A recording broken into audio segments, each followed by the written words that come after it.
আজকে কলেজের প্রথম দিন, মানে হাই স্কুল জীবন শেষ করে কলেজ জীবন শুরু করতে যাচ্ছি। যেহেতু নতুন কলেজে যাব, সেহেতু সন্তান মনের মধ্যে অন্যরকম এক অনুভূতি কাজ করছে। সকাল সকাল আম্মু রান্না করেছে, আর আমি সবার আগে খেতে বেরিয়ে গেলাম। সাথে আমার হাই স্কুল লাইফের সেই পুরনো সাইকেলটা। আব্বু বলেছিল বাইকের কথা, কিন্তু আমার আবার এইসব দিকে তেমন আকর্ষণ নেই। আমি আব্বুকে বলেছিলাম, আব্বু আমার এখন বাইক লাগবে না, তুই বরং সেই টাকা দিয়ে অন্য কোনো কাজ করো, আমি সাইকেল নিয়েই খুব ভালোভাবে কলেজ করতে পারবো। আসলে সাইকেলের সাথে আমার প্রেম হয়ে গেছে, এতদিনের পুরনো বন্ধু ছাড়তে ইচ্ছে করে না, তাই সাইকেল নিয়েই কলেজ করব ঠিক করি। কলেজের উদ্দেশ্যে বেরিয়ে গেলাম। বাসা থেকে কলেজে যেতে প্রায় 20 মিনিট সময় লাগে। একাই যাচ্ছিলাম, সাথে কেউ নেই। কলেজ গেট দিয়ে যখন ঢুকবো, ঠিক তখনই পেছন থেকে একটা গাড়ির হর্নের শব্দ। আমি যথেষ্ট সাইড দিয়েছি, কিন্তু এরপরেও হর্নের শব্দ যা খুব বিরক্তিকর লাগছিল। আমি সাইড না দিয়ে আবার রাস্তার মাঝখানে চলে গেলাম। তারপর যা হলো, গাড়িটা গিয়ে একটা গাছের সাথে ধাক্কা খেলো। গাড়ি থেকে একটা মেয়ে নামলো। মেয়েটা নেমে আমাকে উদ্দেশ্য করে বলল, আরে ওই ছোট লোকের বাচ্চা, তোর জন্য আমার এত দামি গাড়ির কি অবস্থা হলো তুই দেখেছিস? আমি মেয়েটির কথা শুনে থামলাম। বিনা অপরাধে মেয়েটা আমাকে এইভাবে গালিগালাজ করতে পারে না। আমি নেমে মেয়েটির কাছে চলে গেলাম। তারপর, আচ্ছা, আপনি কি আমাকে উদ্দেশ্য করে কিছু বলেছেন? তোকে উদ্দেশ্য করে বলি নাই চান্দু, ওই চাঁদ দেখছিস সেটাকে বলেছি। দিনের বেলায় চাঁদ আসবে কোথা থেকে? তো এখানে তুই ছাড়া আর কে আছিস শুনি? আমি তোকেই বলেছি। আচ্ছা, আমি কি করেছি শুনি একটু। কি করিস নাই সেটা বল। ফকিরের বাচ্চা, দেখ তোর জন্য আমার নতুন গাড়ির কি অবস্থা হলো। দেখুন, আপনি আমাকে গালি দিচ্ছেন সেটা ঠিক আছে, কিন্তু আপনি আমার আব্বু আম্মুকে তুলে গালি দিচ্ছেন কেন? ইচ্ছা হয়েছে তাই দিচ্ছি। তুই কি করবি শুনি? আমি আপনার কি করব? আর শুনুন, আমি তো আপনার কোনো ক্ষতি করি নাই। আপনি ভালোভাবে ড্রাইভ করতে পারেন না, তাই এমন হয়েছে। হয় চুপ, তুই কি আমার ড্রাইভ করা শিখাবি নাকি শুনি? আমি বেশ ভালোভাবেই গাড়ি চালাতে পারি, কিন্তু তোর জন্য এত কিছু। দেখুন, আমার জন্য কিছু হয়নি, ওকে? আপনি হর্ন দিচ্ছিলেন, আমি সাইড দিয়েছিলাম, কিন্তু আপনি তারপরেও সামনে না গিয়ে হর্ন বাজিয়েই যাচ্ছিলেন। তাই তো আমি আবার রাস্তার মাঝখানে চলে আসি। চুপ থাক ফকির কোথাকার, একদম কথা বলবি না। দেখুন, আপনি কিন্তু আমাকে শুধু শুধু অপমান করে যাচ্ছেন। আমি তো কোনো দোষ করি নাই। চুপ, বড় গলায় আবার কথা বলে। আমি কোনো দোষ করি নাই। আচ্ছা, আমি কি দোষ করেছি সেটা বলেন তো। তোর দোষ? তুই আমার গাড়ির সামনে দিয়ে সাইকেল কেন চালাচ্ছিলি? দেখুন, এটা রাস্তা, আর আমি খুব ভালো করে জানি এইসব রাস্তা দিয়ে সবাই চলাফেরা করতে পারে। আর রাস্তাটা তো আপনার বাবার না, যে আপনি আসবেন বলে কেউ সেখান দিয়ে যেতে পারবে না। মেয়েটি আমার কথা শুনে রেগে গিয়ে আমার কাছে এসে চড় মেরে দিল। এই, আপনি আমাকে মারলেন কেন? তোর সাহস হয় কি করে আমার বাবাকে নিয়ে কথা বলার শুনি? দেখুন, আপনি কিন্তু অন্যায়ের পর অন্যায় করেই যাচ্ছেন। আমি কিন্তু সব সহ্য করব না। কি করবি তুই শুনি? তোর কি করার ক্ষমতা আছে একটু শুনি? আপনি মেয়ে বলে এতক্ষণ আপনাকে সম্মান দিয়ে কথা বলছি। অভদ্র একটা মেয়ে। তাই তুই কি বললি আমি অভদ্র? দাঁড়া, দেখাচ্ছি মজা। এই বলে মেয়েটা আবার আমাকে চড় দিতে যাবে, ঠিক তখনই আমি মেয়েটার হাত ধরে ফেলি। ওই ফকির, তুই আমাকে টাচ করলি কোন সাহসে? ছাড় বলছি, ছাড় আমায়। ছাড়বো না তোকে। কি করবি শুনি? এতক্ষণ তো সহ্য করলাম, কি ভেবেছিলি কিছু বলছি না বলে আমি সবসময় চুপ করে থাকবো নাকি? তোর মতো মেয়েদের মাথায় উঠতে দিতে নেই, ফাজিল মেয়ে কোথাকার। দেখ, আমাকে একদম অপমান করবি না, এর ফল কিন্তু একদম ভালো হবে না। খারাপের কি আছে শুনি? আমিও দেখতে চাই এর ফল কি হয়। এই বলে আমি মেয়েটার হাত ছেড়ে দিলাম। অন্যদিকে মেয়েটা তো রেগে একদম আগুন। আমি চলে গেলাম মেয়েটার সামনে থেকে। ফাজিল, অভদ্র মেয়ে কোথাকার। কলেজে গিয়ে আমি আমার ক্লাস খুঁজে ক্লাসে চলে গেলাম। কিছুক্ষণ পর দেখি মেয়েটাও আমাদের ক্লাসের। দূর, মেজাজ আবার খারাপ হয়ে গেল। মেয়েটা আমাকে দেখে মনে হয় আবার রেগে গেছে। মেয়েটা দাঁত কটর মোটর করতে করতে সিটে বসে পড়ল। আমি আর মেয়েটার দিকে লক্ষ্য না করে কিছু নতুন ফ্রেন্ড বানিয়ে নিলাম। কিছুক্ষণ পর স্যার আসলো ক্লাসে। সবাই দাঁড়িয়ে স্যারকে সালাম দিলাম। তারপর স্যার আমাদের সবাইকে বসতে বলল, বসে পড়লাম। তা আজকে তো তোমাদের কলেজ লাইফের প্রথম দিন, কেমন লাগছে সবার? জি স্যার, অনেক ভালো লাগছে। আজকেও তোমাদের ক্লাস নেব না, সবার সাথে পরিচিত হব। এক এক করে সবাই পরিচয় দাও। আগে আমরা মানে ছেলেরা সবাই পরিচয় দিলাম, তারপর মেয়েদের পালা। একসময় সেই মেয়েটি নিজের পরিচয় দিল। মেয়েটির নাম তিশা। বাহ, বেশ সুন্দর নাম, কিন্তু নামের সাথে মেয়েটির কামের কোনো মিল নেই। একটা বদমেজাজি মেয়ে। মেয়েদের এত মেজাজ থাকা ভালো না। আর মেয়েটা তখন আমাকে চর মেরেছিল, সেই জায়গাটা এখনো ব্যথায় টনটন করছে। এত শক্তি বাবা! ক্লাস শেষ করে বাসায় ফিরছিলাম, নতুন বন্ধুদের সাথে খুব ভালো লাগছিল। একদিনই সবাই কেমন আপন করে নিয়েছে। আমি আমাদের বাসায় চলে গেলাম। বাসায় যাওয়ার পর কলিং বেল চাপতেই আম্মু দরজা খুলে দিল। আমি সরাসরি আমার রুমে চলে গেলাম। আসলে আমি আম্মুর কাছ থেকে লুকাতে চাইছিলাম যে আমার গালে কারো হাতের ছাপ আছে, সেটা আম্মু না দেখুক। কিছুক্ষণ পর আম্মু আমার রুমে আসলো, তারপর বলল, তোর গালে তো কোন কিসের দাগ দেখলাম বলতো? না আম্মু, তুমি কিসের দাগ দেখবে? মিথ্যা বলবি না, আমি দেখেছি, আর এখনো তোর গালের দাগগুলো খুব ভালোভাবে বোঝা যাচ্ছে। কিসের দাগ বল আমায়।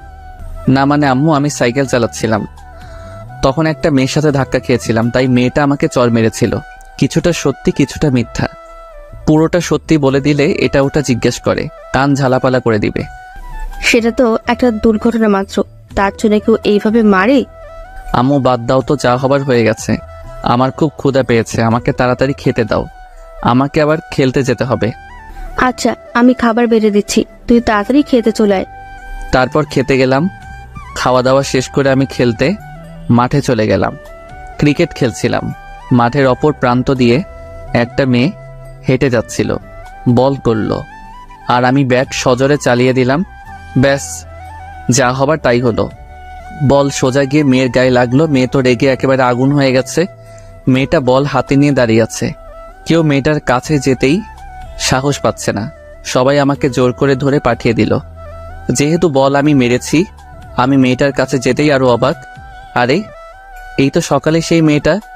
আমি গেছি, এইবার আমি শেষ।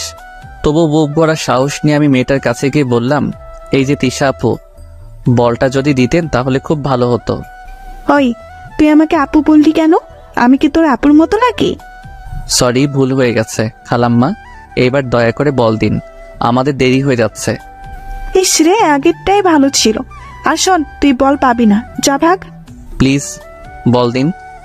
বললাম না তুই বল পাবি না। তুইও ঘ্যানর ঘ্যানর করিস কেন? এমনভাবে বলবেন না, প্লিজ বল দিন। আচ্ছা দিব, তবে তোকে কানে ধরতে হবে। বল, তুই রাজি? আমি আর কোনো উপায় না পেয়ে কানে ধরলাম। তারপর তিশা বলল, এইবারের মতো অল্পতেই ছেড়ে দিলাম, যদি আবার আমার সাথে পাঙ্কা নিতে আসিস তাহলে তোর খবর আছে। এই বলে তিশা আমার দিকে বল ছুঁড়ে মেরে চলে গেল। আমি মনে মনে বললাম, সবার সামনে আমাকে অপমান করার শোধ আমি তুলে নিব। বল নিয়ে চলে গেলাম, আবার খেলা শুরু। খেলা শেষ করে বাসায় ফিরছিলাম, তখন হঠাৎ করে বৃষ্টি নামলো। কি করব? হ্যাঁ, একটা যাত্রী ছাউনি আছে, আপাতত সেইখানে আশ্রয় নেওয়া শেষ হবে। আমি যাত্রী ছাউনির নিচে আশ্রয় নিলাম। বৃষ্টি শেষ, আমি বাসায় ফিরছিলাম, তখন দেখি তিশা আসছে। মাথায় দুষ্টামি বুদ্ধি ভর করলো। তিশা আমাকে দেখে আমার কাছে দিয়ে আসছিল। আমি আমার পাটা একটু বাড়িয়ে দিলাম, তারপর ধপাস, হায় হায়, তিশা পড়ে গেছে। আরে ওই ফাজিল ছোট লোক, তুই এটা কি করলি? কি করেছি আমি? তুই আমাকে ল্যাং মারলি কেন? আমি কোথায় ল্যাং মারলাম? তুমি নিজেই তো আমার পায়ের সাথে। চুপ, একদম চুপ, ফাজিল পোলা। আমি গেলাম, তুমি এভাবে বসে থাকো কেমন? প্লিজ আমাকে একটু উঠিয়ে দেন। সেটা আমি পারবো না, মেয়ে মানুষের গায়ে আমি হাত দিতে পারবো না। প্লিজ একটু ধরে তুলে দে। আমি পারবো না, আমি গেলাম। এই বলে আমি সেখান থেকে চলে আসলাম। পরদিন কলেজে স্যার ক্লাস করাচ্ছে, হঠাৎ তিশা চিৎকার দিয়ে উঠে বলল, স্যার, এটা কি ক্লাসরুম নাকি প্রেম করার জায়গা? কেন, তুমি এমন কথা কেন বললি? স্যার দেখুন, কে যেন আমাকে প্রেমপত্র ছুঁড়ে মেরেছে। কই দেখি। এই নিন স্যার, দেখুন। এমন কাজ কে করতে পারে? তিশা প্রথমে সবার দিকে তাকালো, তারপর আমাকে দেখিয়ে বলল, স্যার ওই ছেলেটাই মেরেছে। স্যার তখন আমাকে দাঁড় করালেন আর বললেন, এই, তুমি এই কাজ করেছো?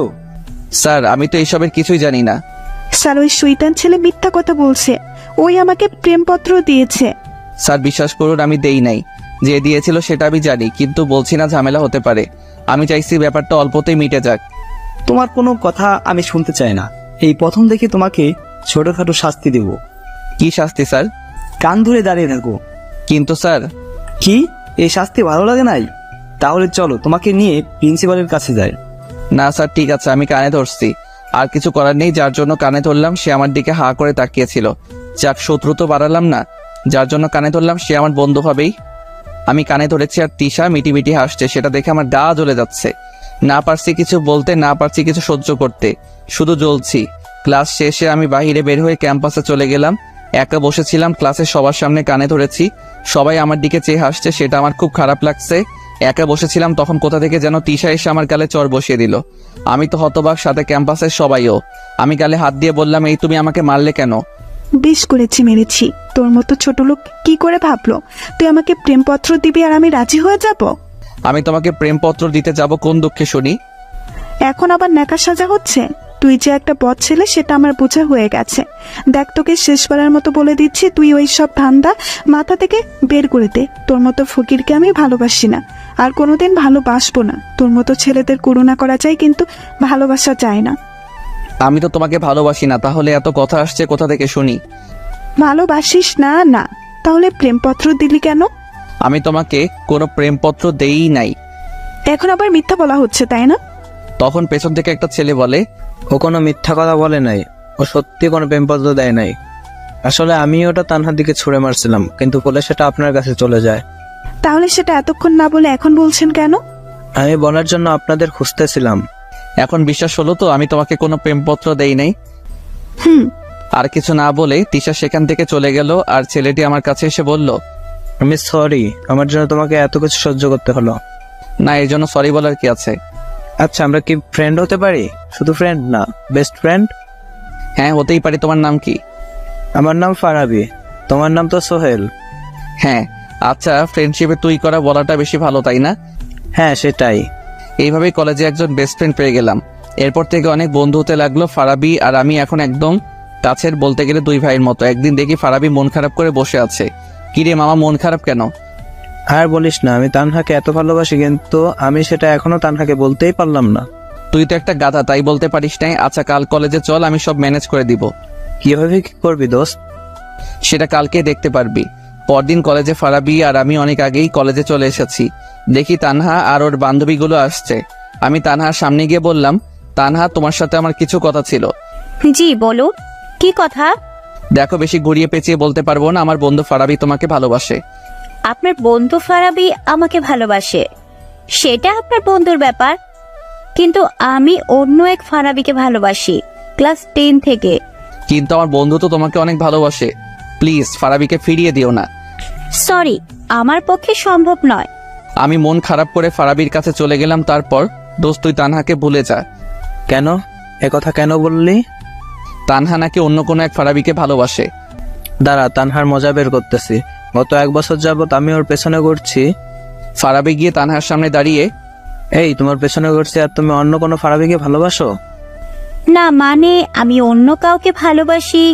আর এই কথা তোমাকে কে বলেছে শুনি? কেন? আমার বন্ধু বলল তুমি নাকি অন্য কোনো ফারাবিকে নাকি ভালোবাসো। কে? তোমার বন্ধু? এই তো আমার বন্ধু। আরে, আমি কি জানতাম নাকি এনি তোমার বন্ধু? আমি তো ভাবছি এনি যার কথা বলছে আর আমি যাকে ভালোবাসি দুজন আলাদা মানুষ। তার মানে তুমিও আমাকে? হ্যাঁ। তাহলে তুমি যে বলেছো 1 বছর ধরে ভালোবাসো? হ্যাঁ, বাসি তো। আমি তোমাকে গত 1 বছর ধরে ভালোবাসি, অনেক ভালোবাসি তোমাকে। তাহলে এতদিন বললে না কেন? কেন? আমি কেন বলবো? তুমি বললে না কেন? আচ্ছা, তোরা দুজন কথা বল, আমরা না হয় অন্য জায়গায় গিয়ে বসি, কেমন? তারপর আমি আর তানহার বান্ধবীরা অন্য জায়গায় এসে বসে পড়লাম, তাদের সাথে কথা বলতে লাগলাম। তখন কোথা থেকে যেন তিশা এসে বলল, কি ব্যাপার, সেদিন আমাকে লাভ লেটার দিয়ে কাজ হয়নি বলে আজ আবার নতুন কারো খোঁজ করছিস নাকি? দেখো, তুমি যখন তখন এসে এইভাবে আবল তাবল কোনো কথা বলবে না। এরা সবাই আমার ফ্রেন্ড। ফ্রেন্ড না ছাই, তোকে আমি খুব ভালোভাবেই চিনে গেছি। তখন তানহার এক বান্ধবী নাম অধরা সে বলে উঠল, দেখুন, সে যদি আমাদের কারোর সাথে প্রেম করে তাতে আপনার সমস্যা কোথায় শুনি?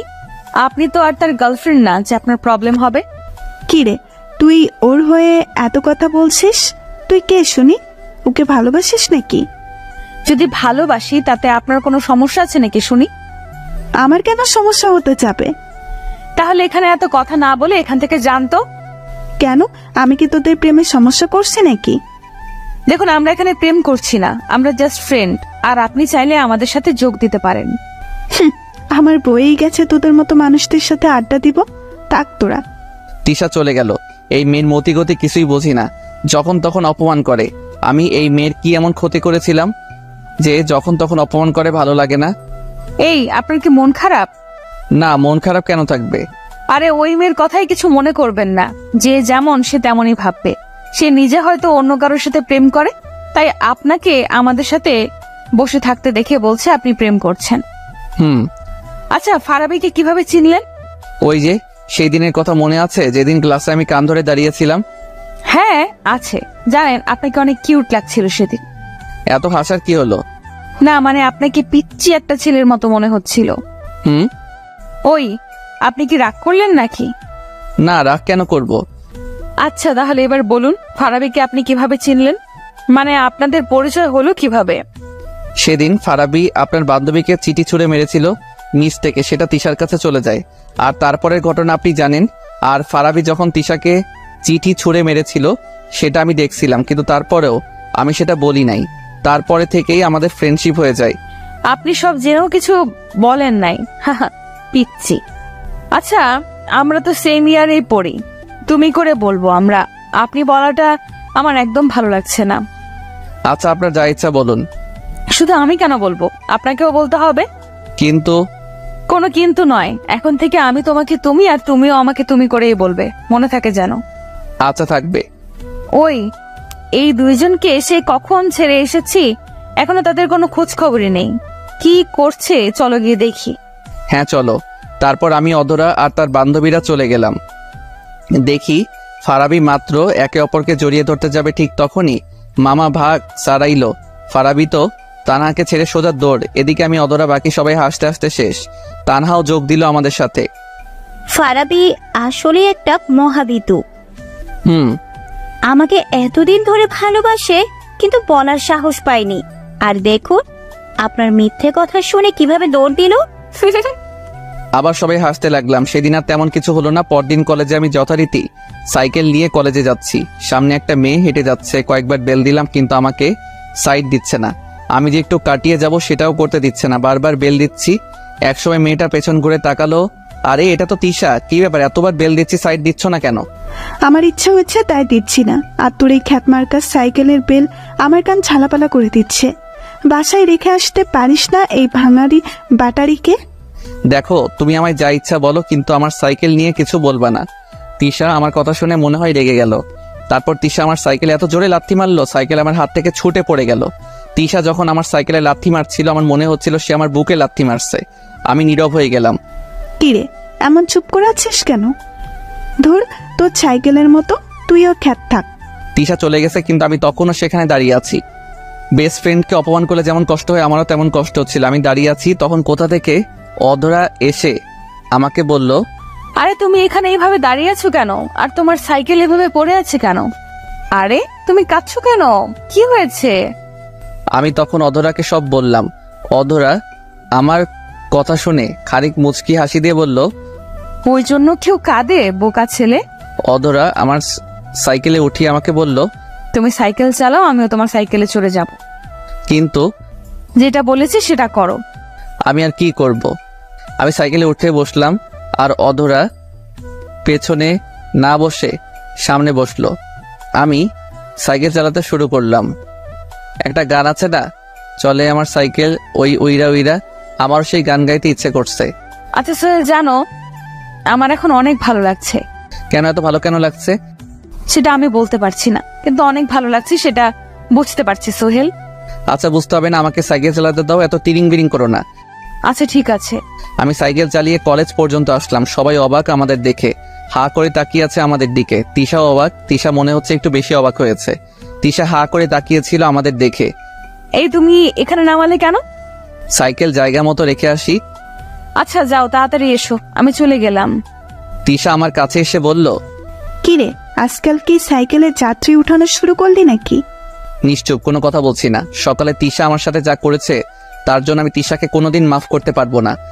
কিরে, কথা বলছিস না কেন? বোবা হয়ে গেলি নাকি? দেখো, তোমার সাথে আমার কথা বলার কোনো ইচ্ছা নাই। তাহলে কি আছে? কোনো কিছুর ইচ্ছা নাই। তুমি প্লিজ আমার সাথে এমন ব্যবহার করা ছেড়ে দাও। আমি তো তোমার কোনো ক্ষতি করি নাই। তা না করলে কিন্তু তুই আমার সাথে বেয়াদবি করেছিস, তার ফল তোকে তো একটু ভোগ করতেই হবে, তাই না? যদি তুমি আমার উপর প্রতিশোধ নিতে চাও তাহলে একদিনে সব প্রতিশোধ নিয়ে নাও, কিন্তু এইভাবে প্রতিদিন আমার সাথে এমন করো না। আমারও সহ্য করার একটা সীমা আছে। আমার যা ইচ্ছা আমি তাই করব। তুই তো একটা ফকির খ্যাত মার্কার ছিলে, তোর সাথে আমি কিরকম ব্যবহার করব সেটা কি তুই আমাকে শিখিয়ে দিবি নাকি ফাজিল পোলা? তুমি এখন যা ইচ্ছা বলো, কিন্তু সবার সামনে আমাকে আর অপমান করো না। আমাকে সবার সামনে ছোট বানিয়ে তোমার লাভ কি একটু বলবে? কোনো লাভ নাই তো। তাহলে আমাকে সবাই সামনে ছোট বানাও, আমাকে আর ছোট বানিও না। দেখ, বেশি প্যাকুর প্যাকুর না করে যা এখন। আমি তো তোমার কাছে আসিনি, তুমি এলে আমার কাছে, তাহলে আমাকে যেতে বলছো কেন? যেতে হলে তুমি যাও। আরে ওই, তুই কার উপর রাগ দেখাচ্ছিস শুনি? দেখ, আমার উপর কিন্তু একদম রাগ দেখাবি না। আমি তোর রাগ সহ্য করব না। আমার সাথে বেশি লাগতে এলে না এই কলেজ থেকে তাড়িয়ে ছাড়বো, এই বলে দিলাম। হঠাৎ অধরা চলে এলো। কে কাকে তাড়াবে? ওই, তুই এখানে এলি কেন? তোকে কি কেউ আমাদের মাঝখানে ডেকেছে? তুই কেন এলি আমাদের মাঝে নাক গলাতে? বারে, তুমি আমার ফ্রেন্ডকে আপন করেছো, তাকে হুমকি দিচ্ছ, আর আমি চুপটি করে থাকবো? সেটা কিভাবে হয় বলো?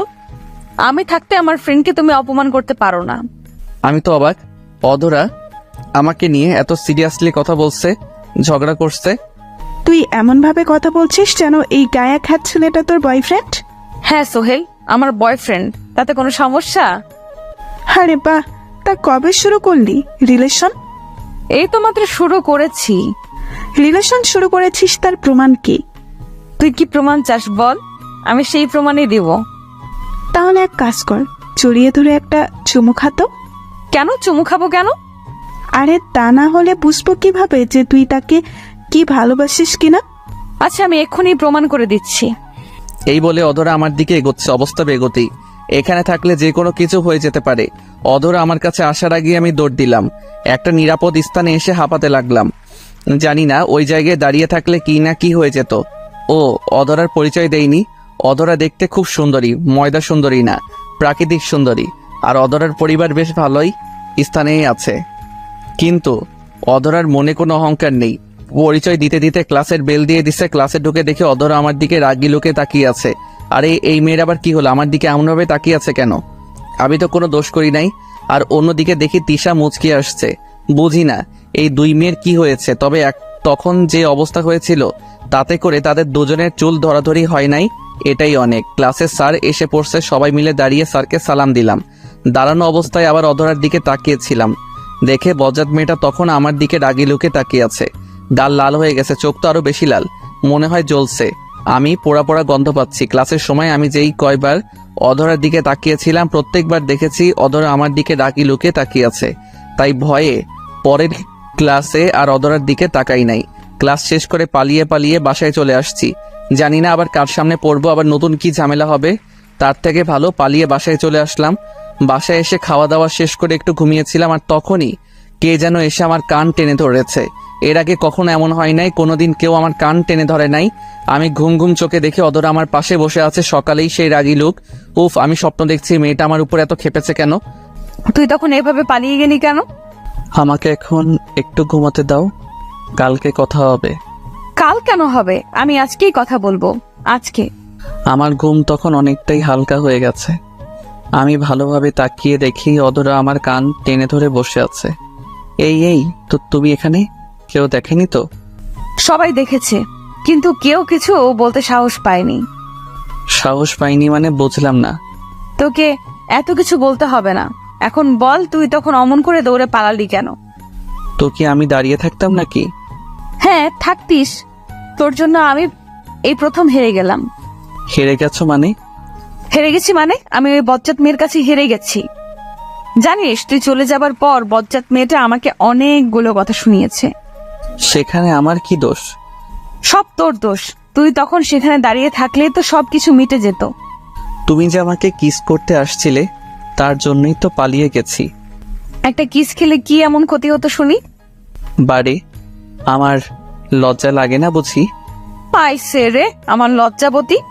আচ্ছা, সব কথা পরে, আগে বলো তো তুমি আমাদের বাসায় কিভাবে আসলে? আবার আব্বু আম্মু তোমাকে কিছু বললো না? আমি ফারাবের কাছ থেকে তোমার বাসার ঠিকানা নিলাম, তারপর তোমার বাসায় আসলাম। আর আব্বু আম্মু তাদের তো মাত্র একটা কথা বলেই পটিয়ে ফেলেছি। কি এমন কথা বলছো? বলতে লজ্জা করছে। লজ্জা করে? কিন্তু কেন? না মানে আমি বলেছি আমি তাদের ছোট ছেলের হবু বউ, দুষ্টুমির হাসি দিয়ে। কি তুমি এই কথা বলেছো? এত চিৎকার করার কি আছে? এই, তুমি কি আমাকে মারতে চাচ্ছ নাকি? আব্বু আম্মু তোমাকে কিছু বলে নাই? কি বলবে, শুধু বলেছে আগে ভালো মতো পরীক্ষায় পাশ করব, তারপর যা হবার হবে। হ্যাঁ, তোমার যা হবার তাই হবে, কিন্তু আমার মনে হচ্ছে এইবার আমাকে এই বাড়ি চিরদিনের জন্য ছাড়তে হবে। সমস্যা নেই, আমাদের বাসা তোমার জন্য আছে তো। চুপ করো। তোমাকে কে বলতে বলেছিল ওইসব মিথ্যা কথা? কেউ না, কে বলতে বলবে? আমার ইচ্ছে হয়েছে তাই বলেছি। আর আমার শ্বশুর শাশুড়ি মনে হয় আমাকে পছন্দ করেছে, তাই তো বেশি কিছু বলে নাই। ওই ভাই, কেউ এই বজ্জাত মেয়েকে একটু বোঝান তো, না হলে আমাকে একটা বিমান দেন, আমি উগান্ডা চলে যাব। এই মেয়ে বলে কি প্রথমেই শ্বশুর শাশুড়ি বানিয়ে ফেললো? মাথায় মনে হয় বড় ধরনের প্রবলেম আছে। এই তুমি কি ভাবছো? না, তেমন কিছু না। আব্বু আম্মু কি সত্যি বাসায় আছে নাকি আজ খালি বাসা? না, ওনারা তো নিচেই বসে আছে। আমি যখন এলাম তখন তারা নিচেই বসেছিল। এখন কোথায় গেছে আমি কি করে বলবো? আমি তাড়াতাড়ি করে নিচে এলাম, দেখি আব্বু আম্মু নিচেই বসে আছে। এই রে, আমি এবার শেষ, আমি এইবার মরবো। আব্বু আমাকে দেখে ডাক দিল। আমি ভয়ে ভয়ে আব্বুর কাছে গেলাম। কিরে, এসব কি শুনছি? কতদিন ধরে চলছে এসব? আব্বু, আমি এইসবের কিচ্ছু জানি না। হয়েছে, এখন আর মিথ্যা বলার কোনো দরকার নেই। শোন, মন দিয়ে পড়ালেখা কর। আর প্রেম করছিস ভালো কথা, আমাদের কাছে লোকালি কেন? আরে আব্বু, দেখি রাগ না করে আমার সাথে ভালোভাবেই কথা বলছে, কিন্তু আব্বু সত্যিটা না জেনে মিথ্যাটা সত্যি ধরে নিল। দূর, ভালো লাগে না। আচ্ছা, মেয়েটা সেই কখন আমাদের বাসায় এসেছে, ওকে কিছু খেতে দাও। না, আমি এখন কিছু খাবো না, আমাকে বাসায় যেতে হবে। আরো কিছুক্ষণ থেকে গেলে ভালো লাগতো। না আম্মু, অন্য একদিন। কি বজ্জাত মেয়ে, এখনই আমার আম্মুকে আম্মু বলে ডাকতে শুরু করেছে। আচ্ছা সোহেল, ও যখন চলে যেতে চাইছে তাহলে এক কাজ কর, তুই গিয়ে অধরাকে একটু এগিয়ে দিয়ে আয়। আমি আব্বুর কথায় রাজি হয়ে গেলাম, কারণ আমাকে জানতে হবে অধরা আমার বাসায় মিথ্যা কথা কেন বলল। আমি আর অধরা বাসার বাইরে চলে এসেছি। এই, তুমি আমার বাসায় মিথ্যা কথা বললে কেন? আমি চাইছিলাম আমি মিথ্যা বলে তোমাকে একটু বকুনি খাওয়াবো, কিন্তু পরে সব সত্যি বলে দিব। কিন্তু আব্বু আম্মু তো আমাকে তাদের ছেলের বউ বানাতে রাজিই আছে, তাই আর সত্যি বললাম না। হ্যাঁ, খুব ভালো করেছো, আমাকে উদ্ধার করেছো সত্যি না বলে। অধরার সাথে ঝগড়া করতে করতে অধরাকে তাদের বাসায় পৌঁছে দিয়ে আসলাম। বাসায় আসার পর আম্মু আবার কান টেনে ধরলো আর বলল, আমাদের না জানিয়ে বউ খোঁজা হয়ে গেল। দেখো আম্মু, ওই বজ্জাত মেয়েটা মিথ্যা বলছে। মিথ্যা না, সত্যি সেটা আমি জানি না, আর জানতে চাইও না। ছেলের বউ হিসাবে মেয়েটাকে আমার ভালোই লাগলো। ধুর আম্মু, তুমিও না। আমি চলে গেলাম। এইভাবে যেতে লাগলো দিনগুলো। তিশা আমাকে অপমান করে আর অধরা আগলে রাখে। এর কিছুদিন পর অধরা আবার আমাদের বাসায় আসলো। এসে আব্বু আম্মুকে বলল তার সাথে নাকি তার কোনো এক ফ্রেন্ডের বাসায় যেতে হবে, কিসের নাকি পার্টি আছে। আমি যেতে না চাইলেও আব্বু আম্মু আমাকে জোর করেই পাঠিয়ে দিল। আমি গাড়িতে উঠে অধরাকে জিজ্ঞেস করলাম, আচ্ছা আমাকে সাথে না নিলেও তো পারতে। হ্যাঁ পারতাম, কিন্তু যে পার্টিতে যাচ্ছি সেখানে সবাই কম বেশি মিঙ্গেল, তাই ভাবলাম আমি একা সিঙ্গেল থাকি যদি, তাই তোমাকে নিয়ে যাচ্ছি। এই মেয়ে আসলে একটা বড় পাগল। পার্টিতে গিয়ে আমি আর অধরা পাশাপাশি হাঁটছি। এক সময় অধরা আমার হাত ধরলো। কি হলো এটা? তুমি আমার হাত ধরলে কেন? আশেপাশে দেখো সবাই হাত ধরে হাঁটছে। আমি আর অধরা হাঁটছি, এমন সময় তিশা আমাদের সামনে আমাদের দেখে প্রচন্ড রেগে গেছে। চোখ দুটি লাল হয়ে গেছে, মনে হয় আমাদের দুজনকে খেয়ে ফেলবে। কি রে, সেদিন তো আমাকে খুব কথা শুনিয়েছিলি সোহেল নাকি আমাকে ভালোবাসে না। এই দেখ, আমি আর সোহেল আজ একসাথে হাত ধরে হাঁটছি, আর সোহেল আমাকে খুব ভালোবাসে, বুঝলি? ফাজিল মেয়ে, এতদিন তোর জন্য অনেক অপমান মুখ বুজে সহ্য করেছি, কিন্তু আর সহ্য করব না। কিসের এত দেমাগ শুনি? তোর বাবা বড় লোক তাই? হ্যাঁ, আমার বাবা বড় লোক, তাই আমার এত দেমাক। আরে থাম থাম, শুধু কি তোর একার বাবাই বড়লোক নাকি? অন্য কারোর বাবা বড়লোক হতে পারে না? শুন, তুই এতদিন সোহেলকে অকারণে অনেক অপমান করেছিস, কিন্তু এরপর থেকে ভুলেও আর তাকে তুই অপমান তো দূরের কথা, তার ধারে কাছেও আসবি না, এ বলে দিলাম। তুই বলার কে? আমি কাছে যাব নাকি যাব না সেটা আমার ব্যাপার। না, তোর ব্যাপার না, সে এখন আমার বয়ফ্রেন্ড, সো তার ব্যাপার আমি ভালো বুঝবো। তুই দয়া করে তার থেকে একটু দূরে দূরেই থাকিস। আমি অবাক হয়ে নীলার কথা শুনছিলাম। এই মেয়ে এসব বলছে কি? আমি তার বয়ফ্রেন্ড হলাম কবে? যাক, বলছে ভালোই করছে। আমি যা না পারতাম সেটা নীলা করে দিচ্ছে। আমার অপমানের বদলা নীলা নিচ্ছে, আমি তো এনজয় করছি। আরে আমি কি তোর মতো বোকা নাকি? আমি তোর মতো খ্যাতমার্কা ছেলের সাথে যাব, আর কোনোদিন তুই আমাকে তার ধারের কাছেও দেখবি না। সেটা হলেই ভালো হয়। তিশা হনহন করে চলে গেল। আচ্ছা, তুমি তিশাকে এত কিছু বললে কেন? আমার ইচ্ছে হলো তাই বললাম। এতদিন চুপচাপ ছিলাম, কিছু বলি নাই। আর বলি নাই বলে মেয়েটা এত বেড়ে গেছে, আর তুমি ওই মেয়ের হয়ে কথা বলছো কেন? কই, আমি কখন বললাম? না বলাই ভালো, চলো পার্টি এনজয় করি। পার্টি আমার এনজয় করা শেষ। মানে হলো তিশার অপমান আহা কত ভালো যে লাগছে বলে বোঝানো যাবে না। নীলাকে বললাম আমি বাসায় যাব। কেন এত আগে বাসায় কেন যাবে? আমার ভালো লাগছে না। এই কি বলো, কি হয়েছে তোমার? তেমন কিছু না, মাথা ব্যথা করছে। নীলা আর কিছু বলল না, গাড়িতে গিয়ে বসলো। সাথে আমিও। আমাকে বাসায় নামিয়ে দিয়ে নীলা চলে গেল। এরপর দিনগুলো খুব ভালো কাটতে লাগলো। আর সেদিনের পর থেকে তিশা আর আমাকে কোনো অপমান করে নাই, আমার সামনেও আসে নাই।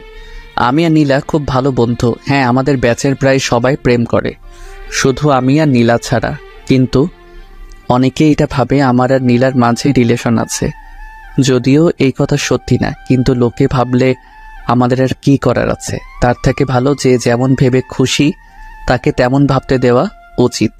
দেখতে দেখতে ইন্টার দ্বিতীয় বর্ষে পা রাখলাম। নীলা আর আমার মাঝে আগের থেকে বেশি ঘনিষ্ঠতা হয়েছে বলতে গেলে। একে অপরের জন্য পাগল, কেউ কাউকে ছাড়া থাকতে পারি না।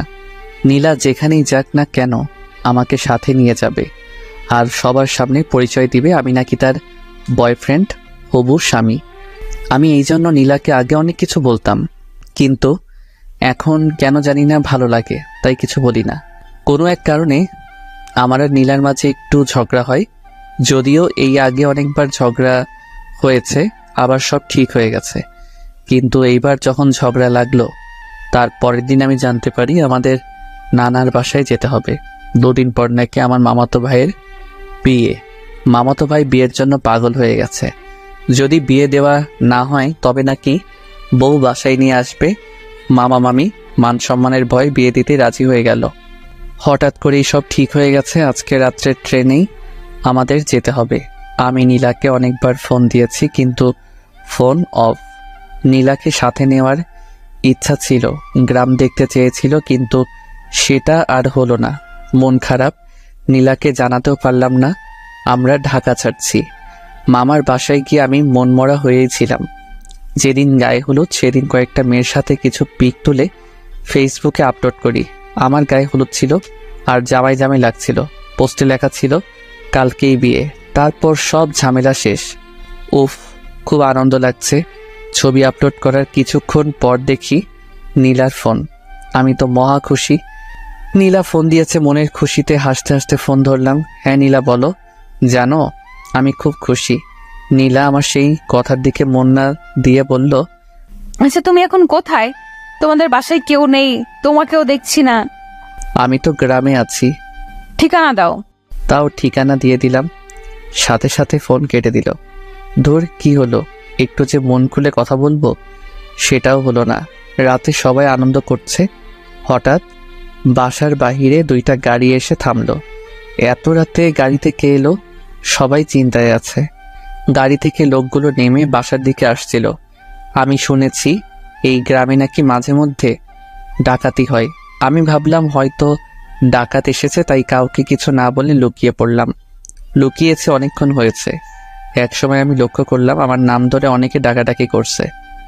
আমি তো আরো ভয় পেয়ে গেলাম, কিন্তু একটু সাহস বুকে নিয়ে বেরিয়ে এলাম। সবার সামনে দেখি নীলা ও তার পরিবার সাথে উকিল আছে আর একজন হুজুর। আমি নীলাকে দেখে অবাক। এত রাতে তুমি এখানে কি করো? কোনো কথা বলছে না। আব্বু এসে বলল, আজকে তোদের বিয়ে। আব্বু কি বলো? তুমি কি ঘুমে আছো নাকি? না, আমি জেগে আছি। আজ তোদের বিয়ে। মেয়েটা অনেকক্ষণ অনেক কান্নাকাটি করছে। আমরা চেয়েছিলাম তোদের বিয়ের পরীক্ষার পর দেব, কিন্তু না, তোদের বিয়ে আজকেই হবে। কিন্তু আব্বু। চুপ হারামজাদা, যখন প্রেম করছিলি তখন মনে ছিল না? এখন বিয়ে করতে সমস্যা কিসে শুনি? আমি না কিছু বলতে পারছি না, শুধু এটা ভাবছি এইসব আমার সাথে কি হচ্ছে। ভাবতে ভাবতে মনে হয় বিয়ে হয়ে গেছিল। আমাদের দুজনকে এক রুমে পাঠানো হলো। কি হয়েছে সেটা আমি তখনও বিশ্বাস করতে পারছি না। রুমের মধ্যে আমি আর নীলা। এই শোনো, কি হলো এইসব? বিয়ে হলো, এখন বাসর হবে। তুমি আমাকে বিয়ে করলে কেন? ভালোবাসি তাই। ভালোবাসো? কই, আগে তো কোনোদিন বলো নাই। মেয়েরা কখনো আগে বলে গাধা? আমি তো তোমাকে অনেক আগে থেকেই ভালোবাসি। ভালোবাসতে ভালো কথা, এই বয়সে বিয়ে? কি করব বলো? আমি যখন দেখলাম তুমি ফেসবুকে ছবি আপলোড করেছো, আমি তো ভেবেছিলাম তোমার বিয়ে। তাই তো অনেক কান্নাকাটি করলাম। আব্বু আম্মুকে বললাম তোমার সাথে বিয়ে না দিলে আমি নিজেকে শেষ করে ফেলবো। তাই তারা ভয়ে। আমি তো এখনো পিচ্ছু। সমস্যা নাই, আজকে বড় করে দিব আমার পিচ্চি বরকে। মানে কিভাবে? এত কিছু জানি না, চলো বাসর করব। এতদিন পর তোমাকে কাছে পেলাম, এবার আসো বাসর করব। এই আপনারা এখন একটু জানতো, সকালে দেখা হবে, বাসর করব। আমিও আগে থেকে নীলাকে ভালোবাসতাম, কিন্তু বলি নাই। বাসর রাতে বিড়াল ভালোই মারলাম, যদিও ইতিহাস বলবো না। আসুন আবার গল্পে ফিরে আসি। মামাতো ভাইয়ের বিয়ে খেতে এসে নিজেই বিয়ে করে ফেললাম। খুব দারুণ ব্যাপার। বিয়ে শেষ, এবার আমাদের ঢাকায় ফেরার পালা। আমি নীলা এক গাড়িতে চড়ে বসলাম। রাস্তায় অনেক ধরনের কথা বলতে বলতে বাসায় চলে আসলাম। নীলা সোজা আমাদের বাসায় চলে আসলো। হাজার হোক শ্বশুর বাড়ি বলে কথা। বিয়ের প্রথম 1 মাস বেশ ভালোই কাটলো, কিন্তু হঠাৎ করেই নীলা আমার সাথে কেমন জানি ব্যবহার করতে শুরু করে। আমার উপর সবসময় রেগে থাকতো, আমার সাথে তেমন কথা বলতে চাইতো না, কিন্তু কেন এমন করছিল সেটা বুঝতে পারছিলাম না। এর কিছুদিন পর নীলা আমার কাছে এসে বলল তার নাকি 5,000 টাকা লাগবে। এই, তুমি কি পাগল? আমি এত টাকা কোথায় পাবো? সেটা আমি জানি না, আমার টাকা দরকার, তুমি দিবে। আব্বু আম্মুর কাছ থেকে আর কত নেব? আমারও তো সম্মান আছে, তাই না? তুমি আমাকে বিয়ে করেছো, তাই আমার সকল দায়িত্ব তোমার। আমার এখন টাকা লাগবে, তুমি দাও। আমি কোনো টাকা দিতে পারবো না, আর আমি এখনো বেকার। আমাকেই চলতে হয় আব্বুর কাছ থেকে টাকা নিয়ে। আর 1,000 হলে তাও অন্য কথা, 5,000 টাকা আমি দিতে পারবো না। তার মানে তুমি আমাকে টাকা দিবে না, তাই তো? আমি তখন নীলার হাতে 2,000 টাকা দিয়ে বললাম, এর বেশি আমার কাছে নেই। নীলা রেখে টাকাগুলো ছুঁড়ে ফেলে দিল আর বলল, আমারই ভুল, তোর মতন ছেলেকে বিয়ে করেছিলাম বলে। আমার বোঝা উচিত ছিল তুই একটা ছোট লোক, আমার ভরণ পোষণ তুই করতে পারবি না। তুই আমার জীবনে আসার পর আমি দিনে দিনে সব স্বাধীনতা হারিয়ে ফেলেছি। এখন তো নিজের শখ আহ্লাদও পূরণ করতে পারবো না তোর জন্য। এই তুমি আমার সাথে এমন ভাবে কথা বলছো কেন? তো তোর সাথে আর কেমন ভাবে কথা বলবো? আজকে আমার এক বান্ধবীর বিয়ে বাড়িতে যাব। আমার কাছে 1 টাকাও নেই। তোর কাছে চাইলাম, তুই দিবি না।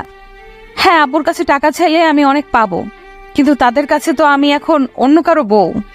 তুই মাথা ঠান্ডা করো প্লিজ। চুপ, একদম চুপ, একদম কথা বলবি না। 5,000 টাকা দেওয়ার ক্ষমতা নেই, আমাকে বিয়ে করেছে। আমারও রাগ উঠে গেছে এমন কথা শুনে। দেখো নীলা, আমি কিন্তু তোমাকে বিয়ে করতে চাইনি, তুমি আমাকে বিয়ে করেছো। হ্যাঁ, সেটাই তো আমার জীবনের বড় ভুল। তোকে করুণা করে বিয়ে করেছি। মানে কি বলতে চাচ্ছ তুমি? কিসের করুণা? আরে তিশা যখন তোকে অপমান করতো, তোর জন্য আমার করুণা হতো, আর সেই কারণে তোর সাথে মিশেছি। কেন যে সেদিন পাগলের মতো তোকে বিয়ে করতে গেছিলাম। দেখো, বারবার বিয়ে করতে গেছিলাম বলে চিল্লাইও না। কি? আমি চিল্লাচ্ছি? ছোট লোক, তোর সাথে কথা না বলাই ভালো। 2 পয়সা রোজগার করার ক্ষমতা নেই, আবার বড় বড় কথা। আমি আর কিছু বলছি না। কি হলো নীলার? নীলা তো এমন ছিল না, আমার সাথেই প্রথম এত খারাপ ব্যবহার করলো। শুধু কি টাকার জন্য, নাকি অন্য কোনো ব্যাপার আছে? খুব কষ্ট হচ্ছে এইসব কথা ভাবার সময়। আমাকে চুপ থাকতে দেখে নীলা রাগে গজগজ করতে করতে চলে গেল। আগে থেকে রেডি হয়েছিল, আগে কোথাও গেলে আমাকে নিয়ে যেত, কিন্তু ইদানিং আমাকে বলার প্রয়োজন মনে করে না। নীলা চলে যাওয়ার পর আমি ভাবছি কি থেকে কি হয়ে গেল কিছুই বুঝতে পারছি না। এসব কথা ভাবতে ভাবতে কখন যে চোখে জল চলে এসেছে সেটা আমি নিজেও জানি না। নীলা তো ঠিকই বলেছে, আমি কোনো কাজকর্ম করি না। নীলাকে বিয়ে করে ওর জীবন তো সত্যি নষ্ট করে দিয়েছি। আসলে বড়লোকদের মনে কি চলে তা কেউ জানেও না, বুঝতেও পারে না। নীলার ক্ষেত্রেও তাই হলো, কিন্তু বিয়ে যখন হয়েই গেছে একটু মানিয়ে নিলেই তো হতো। নীলা বাসা থেকে গেছে অনেকক্ষণ হয়ে গেছে, কিন্তু এখনো নীলা বাসায় আসছে না। অনেক রাত হয়ে গেছে, ফোন দিচ্ছি কিন্তু ফোন বারবার বন্ধ বলছে। খুব চিন্তা হচ্ছে নীলার জন্য, নানা রকম চিন্তা ভাবনা করছি। এরই মাঝে বাসার কলিং বেলের শব্দ। আমি রুম থেকে দৌড়ে বের হলাম কে এসেছে সেটা দেখার জন্য। নীলা এসেছে। নীলাকে দেখে মনে শান্তির পর্ব ফিরে আসলো। আম্মুর সাথে কি যেন কথা বলল, তারপর উপরে উঠে আসতে লাগলো। আমাকে দেখলো কিন্তু আমার সাথে একটাও কথা বলল না। অনেক অবাক হলাম। কিছু না বলে নীলার পেছনে পেছনে রুমে চলে গেলাম। রুমে গিয়ে, এতক্ষণ কোথায় ছিলে? বন্ধুর বিয়ে ছিল। ফোন বন্ধ কেন? ও, চার্জ নেই মনে হয়। আমার তো চিন্তা হয় নাকি, সেই সকালে বের হয়েছ আর সারাদিন ফোন ছিল বন্ধ। একবারও অন্য কারো নাম্বার দিয়ে তো জানাতে পারতে। আগে তো সারাদিন ফোন দিয়ে সব বলতে, কিন্তু এখন এমন করছো কেন? আগে করেছি, যে এখন করতে হবে সেটার কি বাধ্যতামূলক নাকি? তুমি আমার সাথে এমনভাবে কথা বলছো কেন? কেমন ভাবে কথা বলছি? রেগে কথা বলছো কেন আমার সাথে? বারে, রাগ করার মতো কথা বললে রাগ করবো না? আমি এমন কিছু বলি নাই যে তুমি রাগ করবে। তোমার জন্য চিন্তা হচ্ছিল তাই জিজ্ঞেস করছি। আমার না এইসব ভালো লাগে না। আরে বিয়ে হয়ে গেছে বলি কি আমার কোনো স্বাধীনতা থাকবে না নাকি? আমার সব কাজে কি তোর নাক গলাতে হবে? আচ্ছা যাও, তুমি ফ্রেশ হয়ে আসো, পরে কথা হবে। নীলার সাথে ঝগড়া করার কোনো ইচ্ছা আমার নেই, তাই নীলাকে ফ্রেশ হতে পাঠিয়ে দিলাম। ফ্রেশ হয়ে বের হলো নীলা। চলো খেতে চলো। আমি বিয়ে বাড়ি থেকে খেয়ে এসেছি। একবারও জিজ্ঞেস করলো না আমি খেয়েছি কিনা। সারাদিন নীলার চিন্তায় কিছু মুখে তোলা হয়নি। আম্মু অনেকবার বলেছিল খেতে, কিন্তু খেতে ইচ্ছাই করে নাই নীলার চিন্তায়। আর যখন বাসায় আসলো, কই একসাথে খাবো তা না। আমার খুব ঘুম পাচ্ছে, আমি ঘুমাবো। হ্যাঁ চলো, আমিও ঘুমাবো। বিছানায় গিয়ে শুইলাম, কিন্তু এ কি, নীলা মাঝখানে কোলবালিশ রাখছে কেন? এই তুই মাঝখানে কোলবালিশ রাখছো কেন? আজ থেকে আমাদের মাঝে এটা থাকবে। কেন এটা থাকবে কেন? যাতে করে তুমি আমাকে টাচ করতে না পারো। যে স্বামী তার স্ত্রীকে হাত খরচের টাকা দেয় না, সেই স্বামীর অধিকার নেই টাচ করার। নীলার কথা শুনে অনেক বড়সড় একটা ধাক্কা খেলাম। মেয়ে বলে কি, যে মেয়ে আমাকে জড়িয়ে ধরা ছাড়া ঘুমাতে পারতো না, সেই মেয়েটা কি? না, আর ভাবতে পারছি না। এসব ভাবলেই কান্না আসছে, কিন্তু কান্না করতেও তো পারবো না। ছেলেদের দেখি কান্না করতে নেই। নীলা মাঝখানে বালিশ রেখে অন্য পাশে ঘুরে রইল। আমিও আর কিছু বললাম না। অনেক চেষ্টা করেছি কিন্তু কিছুতেই ঘুম আসছে না। আসলে নীলা জড়িয়ে না ধরলে ঘুম আসে না, কেমন জানি একটা বদভ্যাস হয়ে গেছে অল্প কয়েকদিনে। অনেক রাত হয়ে গেছে, ঘুম আসছে না। এতক্ষণে নীলা নিশ্চয়ই ঘুমিয়ে পড়েছে, তাই আমি কোলবালিশ সরিয়ে নীলাকে জড়িয়ে ধরলাম। এই তো এখন ঘুম আসছে, প্রায় ঘুম চলে এসেছে। তখন নীলা ঠাস করে একটা চড় আমার গালে বসিয়ে দিল। উফ, কি ব্যথা! ওই তোরে বলেছিলাম তুই আমাকে টাচ করবি না, কিন্তু তোর সাহস হলোটা কি করে আমাকে টাচ করার? কি করব, আমার তো ঘুম আসে না তোমাকে জড়িয়ে না ধরলে। ঘুম না আসলে না আসুক, তবু তুই আমাকে জড়িয়ে ধরবি না। প্লিজ আমার সাথে এমন করো না, আমার রাতের ঘুম কেড়ে নিও না। ওই তুই তোর কথা বন্ধ কর আর চুপচাপ ঘুমিয়ে পড়। আর খবরদার, আবার যদি বালিশ সরিয়ে আমাকে জড়িয়ে ধরেছিস তবে কিন্তু খারাপ কিছু হবে, বলে দিলাম। কি আর করবো, সে সকাল থেকে আমাকে অপমান করে যাচ্ছে, এখন আর সহ্য করা যাচ্ছে না। তাই আমিও অন্য পাশে ঘুরে ঘুমানোর মিথ্যা চেষ্টা করছি, আর নিজের অজান্তে অনেক কান্না করেছিলাম। নির্ঘুম সারা রাত কাটালাম। নীলা আগে প্রতিদিন সকালে উঠে আমাকে ডেকে দিত, কিন্তু আজকে দিল না। আমি অনেকক্ষণ শুয়েছিলাম, কিন্তু নীলা একবার আমাকে ডাক দিল না। আমি নিজেই উঠে বসলাম। নীলা ফ্রেশ হয়ে বের হলো। নীলা আমাকে দেখে জিজ্ঞাসা করলো, কি ব্যাপার, তোমার চোখ এত লাল কেন? সারা রাত না ঘুমানোর জন্য হয়তো লাল হয়ে গেছে। নীলাকে সেটা না বলে বললাম, চোখ কি যেন গেছিল। ও যাও, ফ্রেশ হয়ে নাও। কলেজ যাবে না? হ্যাঁ যাব। তারপর আমি ফ্রেশ হতে চলে গেলাম। ফ্রেশ হয়ে বের হয়ে দেখি নীলা প্রায় রেডি হয়ে গেছে। আমিও রেডি হতে লাগলাম। কি ব্যাপার, আর কতক্ষণ লাগবে? এই তো হয়ে গেছে। তুমি তাহলে পরে এসো, আমি গেলাম। আমার তো প্রায় হয়ে গেছে। আমার তাড়া আছে, আমাকে এক্ষুনি যেতে হবে। নীলা চলে গেল। আবারও খুব অবাক হলাম যে নীলা কিনা আমাকে রেখে একা কলেজে যেতেই চাইতো না, সেই নীলা আজকে আমাকে রেখেই চলে গেল। আমি আর সেদিন কলেজে গেলাম না, বাসায় ছিলাম। নীলা কলেজ থেকে ফিরে এসেছে। কি ব্যাপার, আজ কলেজে গেলে না যে? এমনি, আর কিছু বলল না। আমিও বললাম না। একটা কথা বলা হয়নি, আমাদের বিয়ে হয়েছে সেটা অনেক কম লোক জানে, কলেজে কেউ জানে না। সেদিন রাতেও আগের দিনের মতো হলো। মাঝখানে কোলবালিশ রেখে নীলা ঘুমিয়ে পড়েছে। আমিও মাঝরাতে নীলাকে জড়িয়ে ধরেছিলাম। তারপর আগের রাতের মতো নীলা আমাকে ঠাস করে একটা চর মেরে চলে যায়।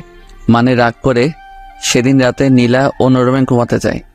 আমি অনেক আটকাতে চেয়েছি, কিন্তু নীলা আমার কোনো কথা না শুনে চলে যায় অন্য রুমে।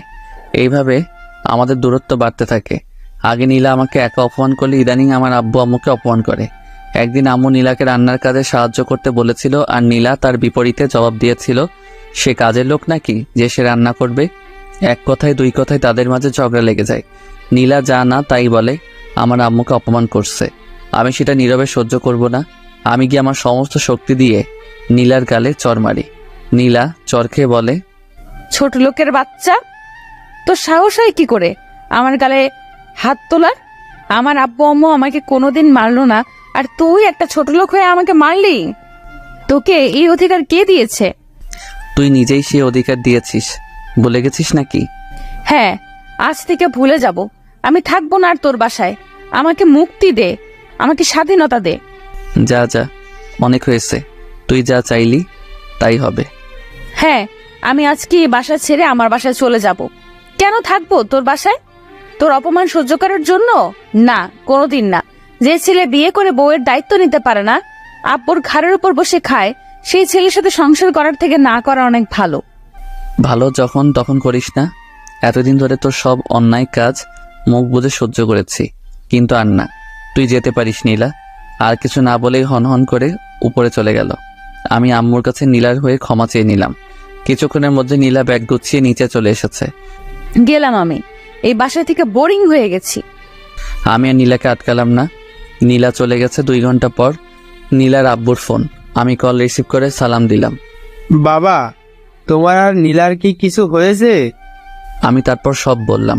নীলার আব্বু বলল, আচ্ছা বাবা, তুমি চিন্তা করো না, সব ঠিক হয়ে যাবে। মেয়ে আমার একটু জেদি। কল কেটে দিল। আমি সেদিন রাতে আরো বেশি করে মিস করছিলাম নীলাকে। এতদিন মেয়েটাকে দেখেছি, কিন্তু আজ দেখতেই পেলাম না। অনেক কষ্ট হচ্ছে আমার। রাতে কিছুতেই ঘুম আসছিল না। যদিও গত কিছু রাতে আমি ঘুমাতে পারি না, ঘুমানোর জন্য মাঝে মাঝে একটা করে ঘুমের ট্যাবলেট খাই। নীলাকে মিস করছিলাম, তাই নীলাকে কল দিলাম। কল দিচ্ছি আর নীলা কেটে দিচ্ছে, কিন্তু আমি তবুও কল দিয়ে যাচ্ছি এই আশায় একবার যদি কল রিসিভ করে পাগলিটার কণ্ঠস্বর শুনতে পারবো।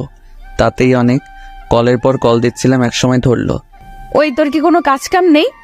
এত রাতে আমাকে এতবার করে ফোন দিচ্ছিস কেন? হ্যাঁ, ও হ্যাঁ, তুই তো সত্যিই কোনো কাজ কাম নেই, সারাদিন টোটো করে ঘুরে বেড়ানো ছাড়া। আমি তোমাকে ভালোবাসি নীলা, প্লিজ আমার কাছে চলে এসো, খুব কষ্ট হচ্ছে আমার। ভালোবাসি সেটা অন্য কাউকে গিয়ে বলবি, কেমন? আর আমি তোর কাছে কোনোদিনও যাব না।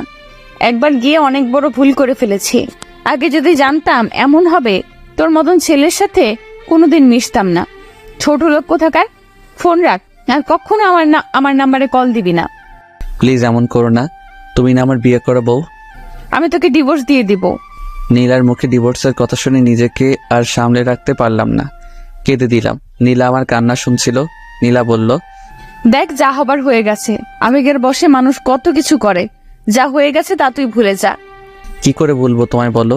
কি করে বলবো তোমার সাথে কাটানো দিনগুলো? আমি বলতে পারবো না, আমার পক্ষে সম্ভব না। সেটা তোর ব্যাপার, কিন্তু আমি এইসব ভুলে যেতে চাই। আচ্ছা, আমি বেশি কিছু জানতে চাইবো না, শুধু এইটুকু জানতে চাই তুমি কেন এমন করছো। তা আমি আর কি করব? তুই এখনো বেকার, তোর কাছে কিছু চাইলে তুই দিতেই পারবি না। আব্বু আম্মুর কাছ থেকে আমাকে সব নিতে হয়। তার থেকে ভালো আমি তোকে ছেড়ে দিয়ে আব্বু আম্মুর কাছেই থাকবো। আচ্ছা, ভালো থেকো, রাখি। কল কেটে দিলাম। নীলার কথা যত শুনছিলাম তত বেশি কষ্ট পাচ্ছিলাম। আমি বেকার বলে নীলা আমার থেকে দূরে সরে গেল, কিন্তু নীলা আমি তো তোমাকে কাছে টেনে নিয়েছিলাম না, তুমি নিজেই টেনে নিয়ে আবার নিজেই দূরে সরিয়ে দিলে, কিন্তু কেন? ও হ্যাঁ, আমি তো বেকার, তার জন্য। এইভাবে কেটে গেল 15 দিন। আমি বাসা থেকে বের হই না, কলেজে যাই না, কিন্তু সামনে পরীক্ষা, তাই কলেজে যেতে হবে। আমাকে এখন দেখতে একদম পাগলের মতো, যেমন ছিলাম তেমনভাবেই কলেজে চলে গেলাম। আজকে হেঁটেই যাচ্ছি, সাইকেল ব্যবহার করি না, তুলে রেখে দিচ্ছি। কলেজে গিয়ে দেখি নীলা আর তার বান্ধবীরা আড্ডা দিচ্ছে। আমি নীলাকে দেখে নিজেকে ধরে রাখতে পারলাম না, ছুটে নীলার কাছে চলে গেলাম। নীলার কাছে যাওয়ার পর নীলার হাত ধরলাম। নীলা আমাকে দেখে রেগে গেছে, তার উপর হাত ধরেছে। নীলা আমাকে সজোরে একটা থাপ্পড় দিয়ে বলে, এই ছোট লোক, তোর সাহস কি করে হয় আমার হাত ধরার? নীলা তুমি আমার। আমি তোর কি শুনি? আমি তোর কেউ না। আমার কথা পুরোটা শেষ করার আগে নীলা কথাটা বলল, আমার ভালো লাগছে না, গত কয়েকদিন ধরে সময় মতো খাই না, ঘুমাই না, শরীর এমনিতেই দুর্বল ছিল, তার উপর রোদে হেঁটে এসেছি, খুব খারাপ লাগছে। আমি চুপ করে দাঁড়িয়েছিলাম। কিরে, কিছু বলছিস না কেন? আমি আর দাঁড়িয়ে থাকতে পারছিলাম না, মাথাটা ঘুরছে, আমি বসে পড়লাম। কিরে, ভিক্ষা করবি নাকি এমন ভাবে বসে আছিস কেন? কিছু বলছি না, চুপ করে বসে আছি। নীলা রেগে সেখান থেকে চলেই গেল। আমিও নীলার পেছন পেছন চলতে শুরু করলাম। খুব কষ্ট হচ্ছে, তবুও নীলার পেছন নিয়েছি। হঠাৎ আবারও আমার মাথা ঘুরে যায়। এইবার আর নিজেকে সামলাতে পারলাম না, মাথা ঘুরার কারণে এবার আমি পড়ে যাই। কিছু মনে নেই। আর তারপর যখন জ্ঞান আসে তখন দেখি কলেজের কিছু বড় ভাই আমার মাথায় পানি ঢালছিল। নীলা আমাকে দেখেও আমার কাছ থেকে চলে গেছে। এইবার সব থেকে বড় ধাক্কা খেলাম। আমি বড় ভাইয়াদের ধন্যবাদ দিয়ে বাসায় চলে আসলাম। যদিও ভাইয়ারা বলেছিল আমাকে বাসায় পৌঁছে দিবে, কিন্তু আমি তাদের কোনো সাহায্য নিয়েছিলাম না। আমি একাই বাসায় চলে আসি। আম্মু বলল, কি হয়েছে? আমি কোনো উত্তর না দিয়ে নিজের রুমে চলে গেলাম। তারপর ফুল সাউন্ডে গান ছেড়ে আমি প্রচণ্ড জোরে কান্না করতে শুরু করলাম। কান্না করছি তো করেই যাচ্ছি। একসময় নিজেকে বোঝালাম যে আমাকে ইনকাম করতে হবে, নীলাকে দেখিয়ে দিতে হবে। নীলা আমাকে অনেক অপমান করেছে। আর না, আমি গোসল করলাম, তারপর খেতে এলাম। গেল কয়েকদিন সময় মতো কিছু খাওয়া হয় না। এখন থেকে আগে নিজেকে ঠিক রাখবো, তারপর বাকি চিন্তা। আমি আর নীলার কথা ভেবে একদম কষ্ট পাবো না, অনেক হয়েছে। খেয়ে দিয়ে একটু বের হলাম। আমার এক বন্ধুর সাথে দেখা হলো, মানে স্কুল লাইফের। ওর আব্বু বড় এক কোম্পানি আছে। আর হ্যাঁ, আমি এসএসসি পরীক্ষার সময় ওকে অনেক কিছু দেখিয়েছিলাম। যদি আমি না দেখাতাম তবে বেচারা নিশ্চিত ফেল করত। বন্ধুর নাম রাফি। রাফি আমাকে দেখে আমার দিকে এগিয়ে এলো। হ্যাঁ দোস্ত, কি খবর? তোর চেহারা এমন হয়েছে কেন? তারপর রাফিকে সব বললাম। আরে এই ব্যাপার, আমি কালকে আব্বুকে বলে তোর জন্য কাজের ব্যবস্থা করে দিচ্ছি। হ্যাঁ দোস্ত, সেটা করলে অনেক ভালো হয়। তুই কোনো চিন্তা করিস না, ভাবি ভুল করেছে, দেখবি সব ঠিক হয়ে যাবে। হ্যাঁ, কাল তুই কাজে জয়েন করিস। তারপর রাফি আর আমি মিলে একটু ঘুরে বেড়ালাম। পরদিন সকালে আম্মুকে বললাম, আম্মু আমি অফিস যাচ্ছি। মানে অফিস? কিসের অফিস? তোর তো কলেজ আছে। আম্মু আমি আর পড়ালেখা করব না, আগে রোজগার করেই দেখিয়ে দিব আমিও পারি। হঠাৎ এমন কেন বলছিস বাবা? তোর কি টাকার দরকার? টাকার দরকার হলে আমাকে বল, আমি সব ব্যবস্থা করে দিচ্ছি। না আম্মু, আমার টাকার দরকার না, তবে যে জন্য আমি এমন করছি সেটা এতদিন তোমার কাছ থেকে গোপন রেখেছিলাম। কি গোপন রেখেছিলি বাবা? তারপর আমি আম্মুকে নীলার সব কথা বলি। এত কিছু হয়ে গেল আর তুই আজকে আমাদের বললি? আম্মু আমি ভেবেছিলাম সব ঠিক হয়ে যাবে, কিন্তু সেটা তো আর হলো না। তাই আম্মু, আব্বু তো আমাকে বাইকের কথা বলেছিল। অফিস যখন করব একটা বাইক খুব দরকার। আব্বুকে বলে একটা ম্যানেজ করে দাও না। তুই কোনো চিন্তা করিস না বাবা, আজকে এই বাইক পেয়ে যাবি। আম্মুকে সালাম করে অফিসের উদ্দেশ্যে বের হলাম। একটা রিক্সা নিলাম। অফিসে যাওয়ার আগে আমি রাফিকে ফোন দিলাম। রাফি বলল, তুই অফিসে আয়, আমি অফিসেই আছি। আমি অফিস চলে গেলাম, কিন্তু দারোয়ান আমাকে ঢুকতে দিচ্ছে না। তাই আবার রাফিকে ফোন দিলাম। রাফি নিজেই নিচে চলে এলো। রাফি আমাকে নিয়ে তার বাবার কাছে চলে গেল। আব্বু, এই সোহেল আমার বন্ধু, যার কথা তোমাকে বলেছিলাম। আচ্ছা বাবা, তুমি পড়ালেখা বাদ দিয়ে হঠাৎ চাকরি করবে কেন? আমি তাকে আমার সব কথা বললাম। রাফির আব্বু আমার কথা শুনে বলল, বাবা তুমি এক কাজ করো, তুমি চাকরিও করো সাথে পড়ালেখাও করো। না স্যার, আমি চাকরিতেই আমার মনোনিবেশ করতে চাই। আমার কথা শুনে রাফির আব্বু আর কিছু বলল না, আমাকে কাজ দিয়ে দিল। কাজ খুব সহজ। কে কখন অফিসে আসলো সেটা লেখা, আর কে কি কাজ করছে সেগুলো মনিটর করা। বেতন নাকি 25,000 টাকা। যদিও আমি এই কাজে এত বেতন আশা করি নাই। রাফি আমাকে অফিস রেখে চলে গেল। রাফির আব্বু আমাকে আমার বসের সাথে পরিচয় করিয়ে দিল। বস আমাকে দেখে কেন জানি না জড়িয়ে ধরে কান্না করে দিল। আমি আর রাফির আব্বু এমন কাজে অবাক।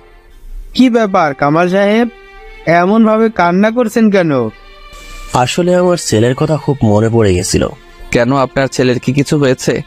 আসলে বাবা, ওনার ছেলে কিছুদিন আগে রোড অ্যাক্সিডেন্টে মারা যায়। ও স্যার, আমি সরি, আপনাকে মনে হয় কষ্ট দিয়ে ফেলেছি। না বাবা, কোনো কষ্ট না। তুমি কি নতুন? হ্যাঁ, আজ থেকেও তোমার আন্ডারেই কাজ করবে। একটু বুঝিয়ে সুঝিয়ে দিও, একদম বাচ্চা ছেলে তো। আপনি কোনো চিন্তা করবেন না স্যার, আমি এই ছেলেকে এমনভাবে তৈরি করব, দেখবেন একদিন আপনি এই ছেলেকে নিয়ে গর্ববোধ করবেন আর আমাকে ধন্যবাদ দিবেন। রাফির আব্বু আরো কিছু কথা বলে সেখান থেকে চলে গেল।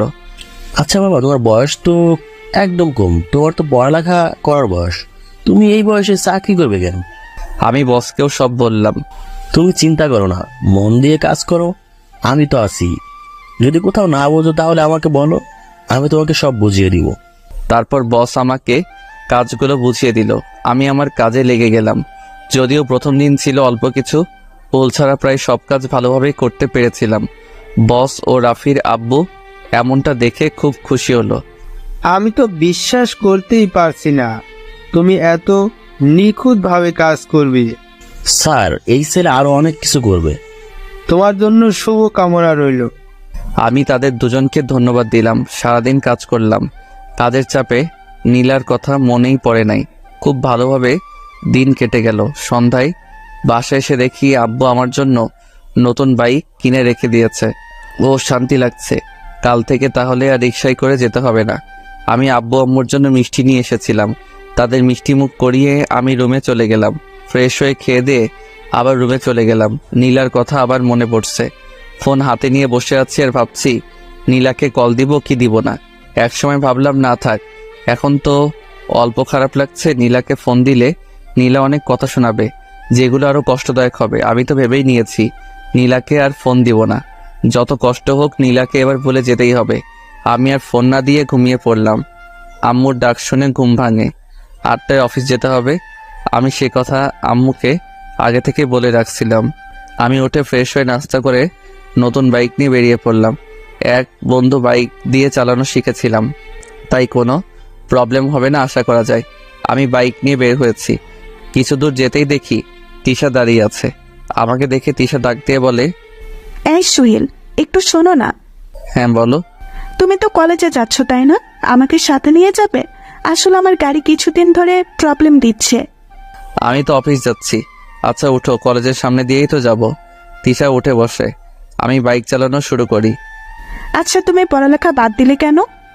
এমনি একটা ভালো কাজ পেলাম তাই ছেড়ে দিলাম। তুমি তো আর কলেজে যাবে না তাই না? হ্যাঁ। আচ্ছা নীলা, তোমার এত ভালো বন্ধু ছিল, কিন্তু হঠাৎ কি এমন হলো তোমাকে নীলা সহ্য করতে পারে না? তুমি এত কথা বলো না তো, আমার সমস্যা হচ্ছে। কেন বলো না, এত ভালো ফ্রেন্ডশিপ নষ্ট হলো কিভাবে? এই, তুমি থামবে নাকি এখানে নামিয়ে দিব? তিশা আমার কথা শুনে চুপ হয়ে গেছে, আর কোনো কথা বলল না।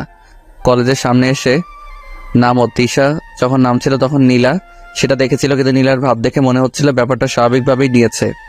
দেখেও না দেখার ভান করে চলে গেছে। আমিও তিশাকে নামিয়ে দিয়ে অফিসে চলে গেলাম। নিজের কাজে মন দিলাম। আগের থেকে অনেকটাই গুছিয়ে নিয়েছি নিজেকে। এখন আর নীলার কথা ভেবে কষ্ট পাই না। 15 দিন পর আমি অফিসে যাচ্ছি। তিশা আবার আমাকে ডাক দিল। আমি থামলাম। আচ্ছা, আমি প্রতিদিন দেখি তুমি একা একাই রাস্তা দিয়ে যাও।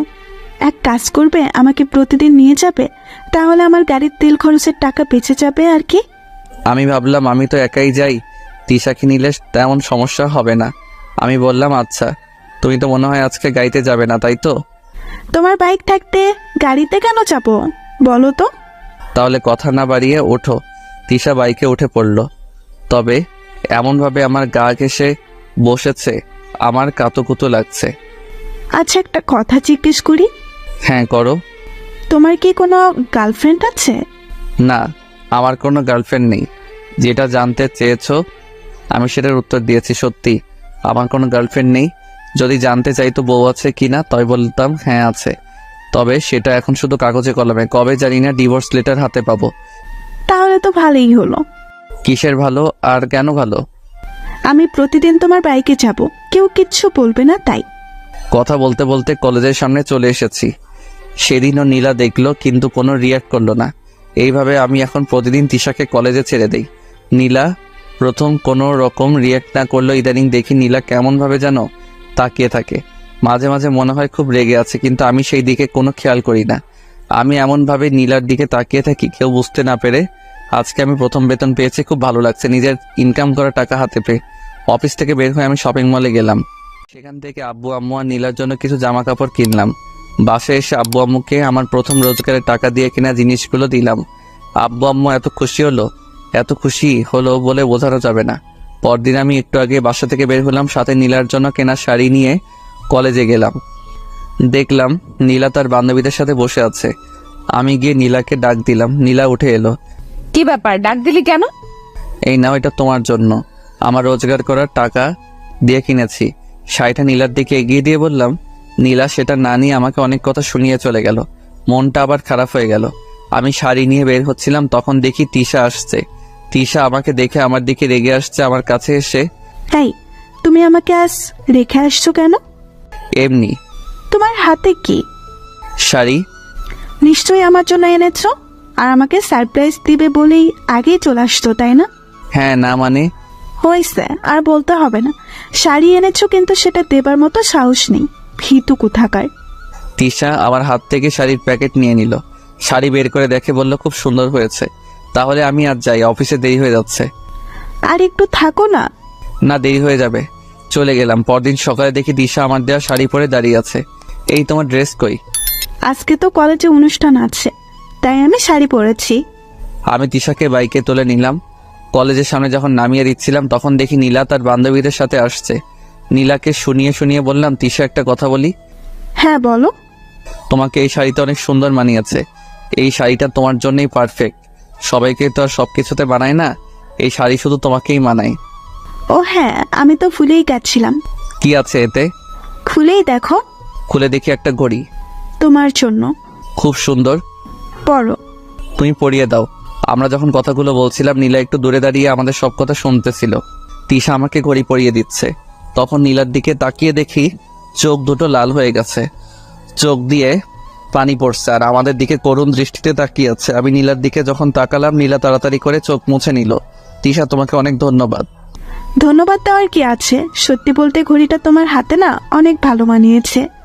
হ্যাঁ, তোমার পছন্দ আছে, সবাই তো আর তোমার মতো পছন্দ করতে পারে না।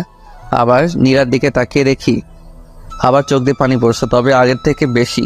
কিন্তু নীলা এত কান্না করছে কেন? দূর, সেটা আমার দেখার বিষয় না। তিশা, আমি যাই, অফিসে দেরি হয়ে যাচ্ছে। হ্যাঁ যাও, দেখে শুনে যেও। আমি অফিসে চলে গেলাম। নীলার জন্য মায়া হচ্ছে। ও যখন কান্না করছিল একদম শিশুদের মতো লাগছিল। আমি এত কিছু না ভেবে নিজের কাজে মন দিলাম। সারাদিন কাজ করে খুব ক্লান্ত হয়ে গেছে। অন্যদিনের তুলনায় আজকে একটু বেশি কাজ ছিল। অফিস শেষ করে বাসায় ফিরবো, তখন তিশার ফোন। হ্যালো। হ্যালো। এই তুমি কান্না করছো কেন? তিশা কিছু না বলে কান্না করেই যাচ্ছে। কি ব্যাপার, তুমি কান্না করছো কেন? তিশা কিছু না বলে শুধু এইটুকু বলল, তাদের বাসায় যেতে হবে। কেন, তোমাদের বাসায় কি? প্লিজ আসো না একটু। আমি আর কথা বাড়ালাম না, তিশাদের বাসায় চলে গেলাম। বাসার কলিং বেল চাপার সাথে সাথে দরজা খুলে দিল। তুমি কে বাবা? জি, আমি সোহেল। তিশা আমাকে আসতে বলেছে। ও তুমি সেই, আসো বাবা ভেতরে এসো। দেখো না মেয়েটা সেই কখন থেকে কেঁদে যাচ্ছে। আমি তিশার কাছে গিয়ে বললাম, এই তুমি অমনভাবে কাঁদছো কেন? নীলা বলছে সে নাকি তোমার গার্লফ্রেন্ড। তিশান এমন কথা শুনে আমি তো অবাক। আমি বললাম, কখন বলছে এই কথা? সকালে যখন তুমি চলে গেলে তখন। আমি কি বলবো, আমার কিছু বলার নেই, শুধু রাগ হচ্ছে নীলার উপর। এইভাবে আমাকে কালার করলো কেন? আচ্ছা, নীলা যদি আমার গার্লফ্রেন্ড হয়েও থাকে, এতে তোমার কান্না করার কি আছে?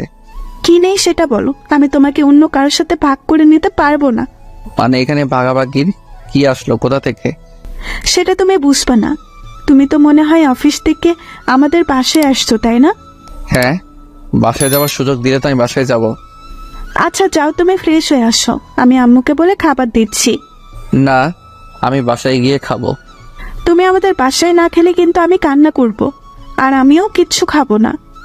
কি পাগলি মেয়ের বাবা! তিশার পাগলামির কারণে আমি তিশাদের বাসায় সেদিন খেয়ে বাসায় ফিরলাম। বাসায় এসে আব্বু আম্মুর সাথে কিছু কথা বলে রুমে চলে গেলাম। ঘুমানোর জন্য প্রস্তুতি নিচ্ছি, ঠিক তখন অচেনা একটা নাম্বার থেকে কল আসে। আমি কল রিসিভ করলাম। সালাম দিয়ে বললাম, কে? ওপাশ থেকে একটা মেইলি কণ্ঠ বলে, আমি কি সেটা না জানলেও চলবে। তা আজকাল দেখছি বাসায় বউ রেখে অন্য মেয়েদের সাথে ঘোরাঘুরি হচ্ছে। সরি, আপনি মনে হয় কোথাও ভুল করছেন। ভুল কেন করতে যাব? আমি তো ঠিকটাই বললাম। আপনি পুরোপুরি ভুল বলছেন। আমার বাসায় কোনো বউ নেই। আপনি মনে হয় ভুল নাম্বারে কল দিয়েছেন। আচ্ছা, আমি একটু চেক করে নিচ্ছি। কিছুক্ষণ পর মেয়েটি, সরি ভাইয়া, খুব দুঃখিত, আসলে আপনার নাম্বার আর আমার ফ্রেন্ডের নাম্বার প্রায় সেম, শুধু যেখানে 5 হবে সেখানে 4 দিয়ে ফেলেছি। আমি খুব সরি। সেটা বুঝলাম, তা আপনার ফ্রেন্ড কি করেছে জানতে পারি? আসলে আমার ফ্রেন্ড বিয়ে করেছে, 1 বছর হতে চলেছে। আজ দেখি অন্য একটা মেয়ের সাথে ঘুরছে। আচ্ছা, একটা কথা বলি, হ্যাঁ, অন্য মেয়ের সাথে ঘুরলেই কি প্রেম হয় নাকি? হতে পারে তারা পুরনো ফ্রেন্ড, অনেকদিন পর দেখা হয়েছে তাই। হ্যাঁ, আমি যতদূর জানি মেয়েটি আমার ফ্রেন্ডের অনেক আগেকার বন্ধু। আচ্ছা, আমি আর একটা কথা বলি, আপনার ফ্রেন্ড যদি আপনাকে নিয়ে ঘুরে বেড়ায় তাহলে কি আপনার সাথে তার প্রেম হবে? মেয়েটি মনে হয় আমার কথায় কিছুটা লজ্জা পেল, বলল, হ্যাঁ সত্যি বলেছেন, আমারই এমন ভাবে ভাবা উচিত হয় নাই। হ্যাঁ, কোনো কিছু ভালো করে না জেনে আগে মন্তব্য করবেন না। আমিও কল কেটে দিলাম। খুব ঘুম পাচ্ছে। পরদিন আম্মুর ডাকে ঘুম ভাঙে। শোন, তুই অফিস থেকে ছুটি নিয়ে নে। কেন আম্মু? হঠাৎ ছুটি নিব কেন? অনেক দিন হলো আমরা সবাই কোথাও ঘুরতে যাই না। কিন্তু আব্বু। কোনো কিন্তু নয়। আমি আর কি করব, ছুটি নিয়ে নিলাম। 7 দিনের ছুটি। শুধু বসকে বলেছিলাম আব্বু আম্মুর সাথে একটু বেড়াতে যেতে হবে। বস আর কিছু বলল না। আমি আম্মুকে বললাম, হঠাৎ খালার বাসায় কেন যাচ্ছি? আরে আমরা কিছুদিনের জন্য বেড়াতে যাব তাই। ও আচ্ছা, তাহলে তো ট্রেনে যেতে হবে। তাই টিকিট কেটে ট্রেনে উঠে পড়লাম। আব্বু আম্মুর সাথে আমার সিট পড়ল না। ভাগ্য খারাপ, অন্য জায়গাতে বসতে হয়েছে। আমি আমার সিটে বসে আছি। কিছুক্ষণ পর একটা অবাক করা ব্যাপার, আরে এ তো নীলা। নীলা আমার মুখোমুখি সিটে বসেছে। নীলাও মনে হচ্ছে আমাকে দেখে অবাক হয়েছে, যেভাবে তাকিয়ে আছে। আমি নীলার দিক থেকে নজর সরিয়ে নিলাম। কেউ কাউকে কিছু বললাম না। আগের দিনের ঘটনার জন্য নীলার উপর রাগ হলেও নীলাকে দেখার পর কেন জানি না সব রাগ উধাও হয়ে গেছে। অনেকক্ষণ হলো চুপচাপ বসে আছি। মাথায় একটা দুষ্ট বুদ্ধি এলো। আমি ফোন বের করে দিলাম তিশাকে কল। তিশার সাথে কথা বলতে লাগলাম। হ্যাঁ তিশা, আমিও তোমাকে মিস করব। নীলা তো রেগে আগুন হয়ে গেছে। আরে না না, অন্য কোনো মেয়ে নেই, আর একটা আছে, কিন্তু তার দিকে তাকানোর থেকে না তাকানো অনেক ভালো। হ্যাঁ আচ্ছা, আমি আমার খেয়াল রাখবো, তুমি তোমার খেয়াল রেখো। নীলা আগের থেকে বেশি রেগে গেছে আর চোখ দুটি লাল হয়ে গেছে। আরে তুমি আগে বললে তোমাকে সাথে নিয়ে আসতাম। সত্যি বলতে একা একা বের হচ্ছি। নীলা এবার কেঁদেই দিছে। হ্যাঁ, এইবার তো একসাথে যাওয়া হলো না। আমি ঢাকাতে ফিরে তোমাকে নিয়ে অনেক জায়গায় ঘুরবো, অনেক জায়গায়। নীলা এবার আর বসে না থেকে দাঁড়িয়ে আমার হাত থেকে ফোন কেড়ে নিয়ে নিজের ব্যাগে ঢুকিয়ে রাখলো। এটা কি হলো? আপনি আমার ফোন নিলেন কেন? আমার ইচ্ছে হয়েছে তাই নিলাম। দেখুন, আমি ফোন ছাড়া চলতে পারি না। আমার ফোন আমাকে ফেরত দিন। নীলা তারপর যা করলো সেটা হলো ফোনের সিম খুলে আমাকে ফোন দিয়ে দিল।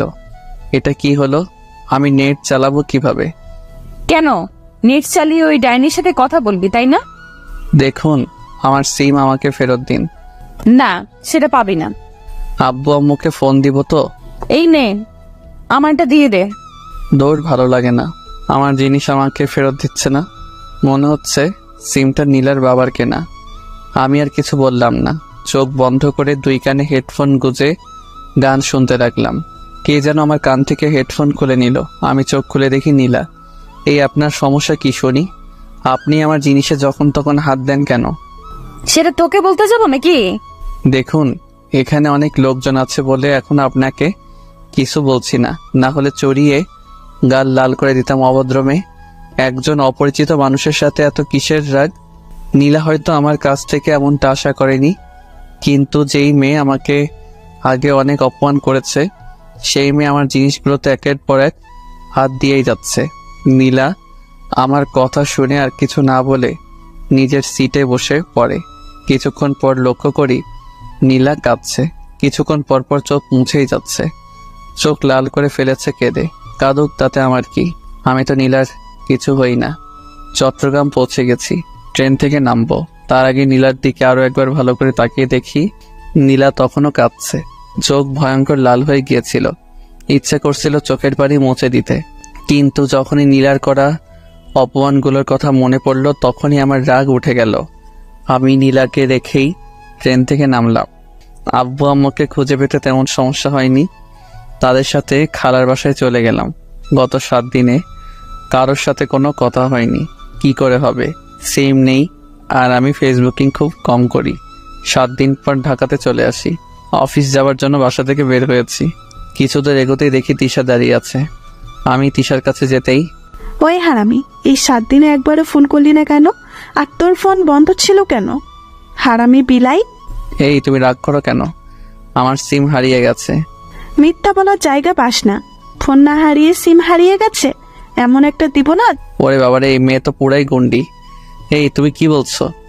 আমাকে আব্বু হতে দিবে না মানে? ও সরি, সেটা হবে না, কারণ কেউ একজন তো তোর সন্তানের আম্মু হবার জন্য অপেক্ষা করছে। আচ্ছা আমি চলি তাহলে। চলবি মানে? আমি এতক্ষণ তোর জন্য অপেক্ষা করে আছি, আমাকে একা রেখে তুই চলে যাবি? তাহলে তাড়াতাড়ি ওঠো। তারপর তিশা উঠে বসলো, আমিও বাইক চালাতে শুরু করে দিলাম। কলেজে নামিয়ে দিলাম। আচ্ছা যাও, আর শোনো, তোমার নাম্বার দিয়ে ফোন দিও, কথা আছে।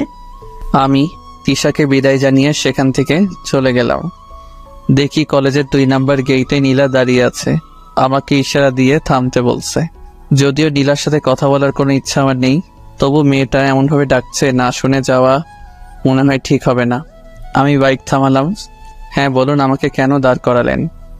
কেমন আছো? ওই, আমি কেমন আছি না আছি সেটা জানার জন্য কি আপনি আমাকে দাঁড় করিয়েছেন নাকি? কোনো কাজ কাম নেই, থাকেন তো আজাইরা যত সব। এমন ভাবে বলছো কেন? কেমন ভাবে বললাম আমি? রাস্তা ছাড়ুন, আমার অফিসের দেরি হয়ে যাচ্ছে। অফিস করতে গিয়ে বলেছে পড়াশোনা বাদ দিয়ে?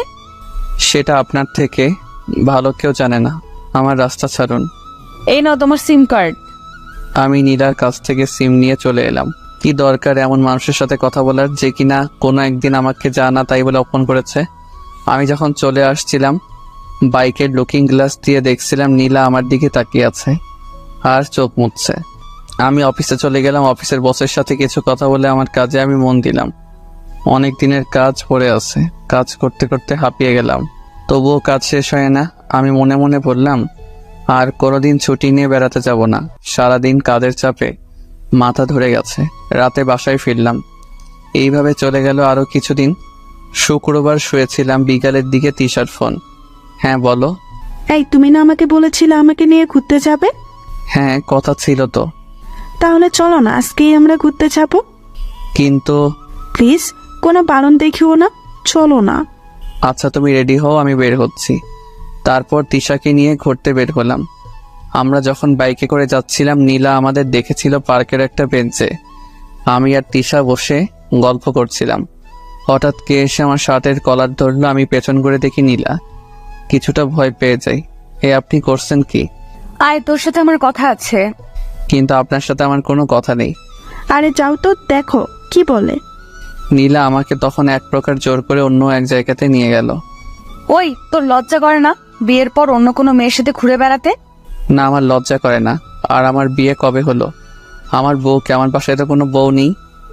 এত কিছু বলার কি আছে? তুই সত্যি একটা চরিত্রহীন ছেলে, তোর চরিত্র ঠিক নেই। 2টা চর আমি নীলার গালে বসিয়ে দিলাম আর বলতে লাগলাম, ওই তুই আমার চরিত্র খারাপের কি দেখেছিস? আর শোন, তুই আমার পেছনে কেন এইভাবে লেগে আছিস? আমি তো তোকে মুক্তি দিয়ে দিয়েছি। তুই থাক না, তোর মতন আমাকে জ্বালাতে কেন আসছিস? কারণ তুই আমার স্বামী। আমি তোর সাথে অন্য কোনো মেয়েকে সহ্য করতে পারি না। দেখ, আমাদের স্বামী স্ত্রীর সম্পর্ক তো অনেক আগেই শেষ হয়ে গেছে। শুধু কাগজে কলমে আছে। আমাকে পেপার পাঠিয়ে দিস, আমি সাইন করে দিব। আর প্লিজ তুই আমাকে এইভাবে জ্বালানো বন্ধ কর। আমি সত্যিই কি তোকে অনেক বিরক্ত করি? হ্যাঁ অনেক। আরো করব, তাতে তোর কোনো সমস্যা? আমি যত ইচ্ছা তোকে বিরক্ত করব। দরকার হলে এখন সবার সামনে জড়িয়ে ধরে তোকে চুমু খাবো। আমি তো নীলার এমন কথা শুনে ঘাবড়ে গেছি। এত লোকের সামনে যদি সত্যি আমাকে চুমু খায় তাহলে তো আমার মান সম্মান সব শেষ। তার থেকে ভালো এখান থেকে ভালোই কেটে পড়ে। এইগুলো ভাবছিলাম, তখন নীলা বলল, কি ব্যাপার, চুপ করে আছো কেন? আমার না খুব চাপ পেয়েছে, আগে আমি চাপ মুক্ত হয়ে আসি, তারপর বাকি কথা বলবো, কেমন? আচ্ছা যাও, একটু তাড়াতাড়ি এসো কিন্তু। হ্যাঁ আমি যাবো আর আসবো, আপনি একটু অপেক্ষা করেন।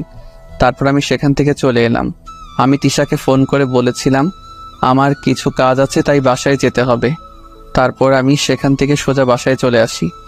এসে মাত্র রুমে এলাম আর তখনই নীলার ফোন। অসহ্য লাগে, তাও কেন বারবার আমাকে ফোন দিবে? এই আপনার কি কোনো কাজ কাম নেই? যখন তখন আমাকে এইভাবে ফোন দিবেন না। সেটা পরে ভেবে দেখা যাবে, তার আগে তুই বল, আমাকে রেখে পালিয়ে গেলি কেন? আমার ইচ্ছা হয়েছে তাই এসেছি, আপনার সাথে আমার তো কোনো কথা নেই। তাহলে আমি শুধু আপনার সাথে কিসের কথা বলতাম জানতে পারি? তোর কিছু বলার থাকতে নাই পারে, কিন্তু আমার তোকে বলার মতো অনেক কথা আছে। আপনার কোনো কথা শোনার আমার ইচ্ছা নাই, রাখি। দয়া করে এখন আর আমাকে ডিস্টার্ব করবেন না, আমি ঘুমাবো। ওই তুমি আমার সাথে এমন কেন করছো? আর কোনো কথা না বলে ফোন কেটে দিলাম।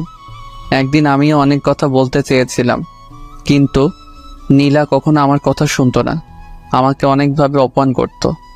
আমি সব চুপচাপ সহ্য করে নিয়েছিলাম, এই আশায় যে নীলা একদিন তার ভুল বুঝতে পারবে। কিন্তু সেটার হলো কই? নীলা তো দিনের পর দিন আমাকে অনেক অপমান করত। না, এইসব ভাবলে আমারই অনেক কষ্ট লাগে। এইসব ভাবছিলাম, আবার নীলার ফোন। উফ, এই মেয়েটা পেয়েছেটা কি? আমি ফোন বন্ধ করে রেখে দিলাম আর বললাম, দে এবার কল দেখি কত কল দিতে পারি। ফোন বন্ধ করে দিলাম। এক ঘুমে রাত পার হয়ে গেল।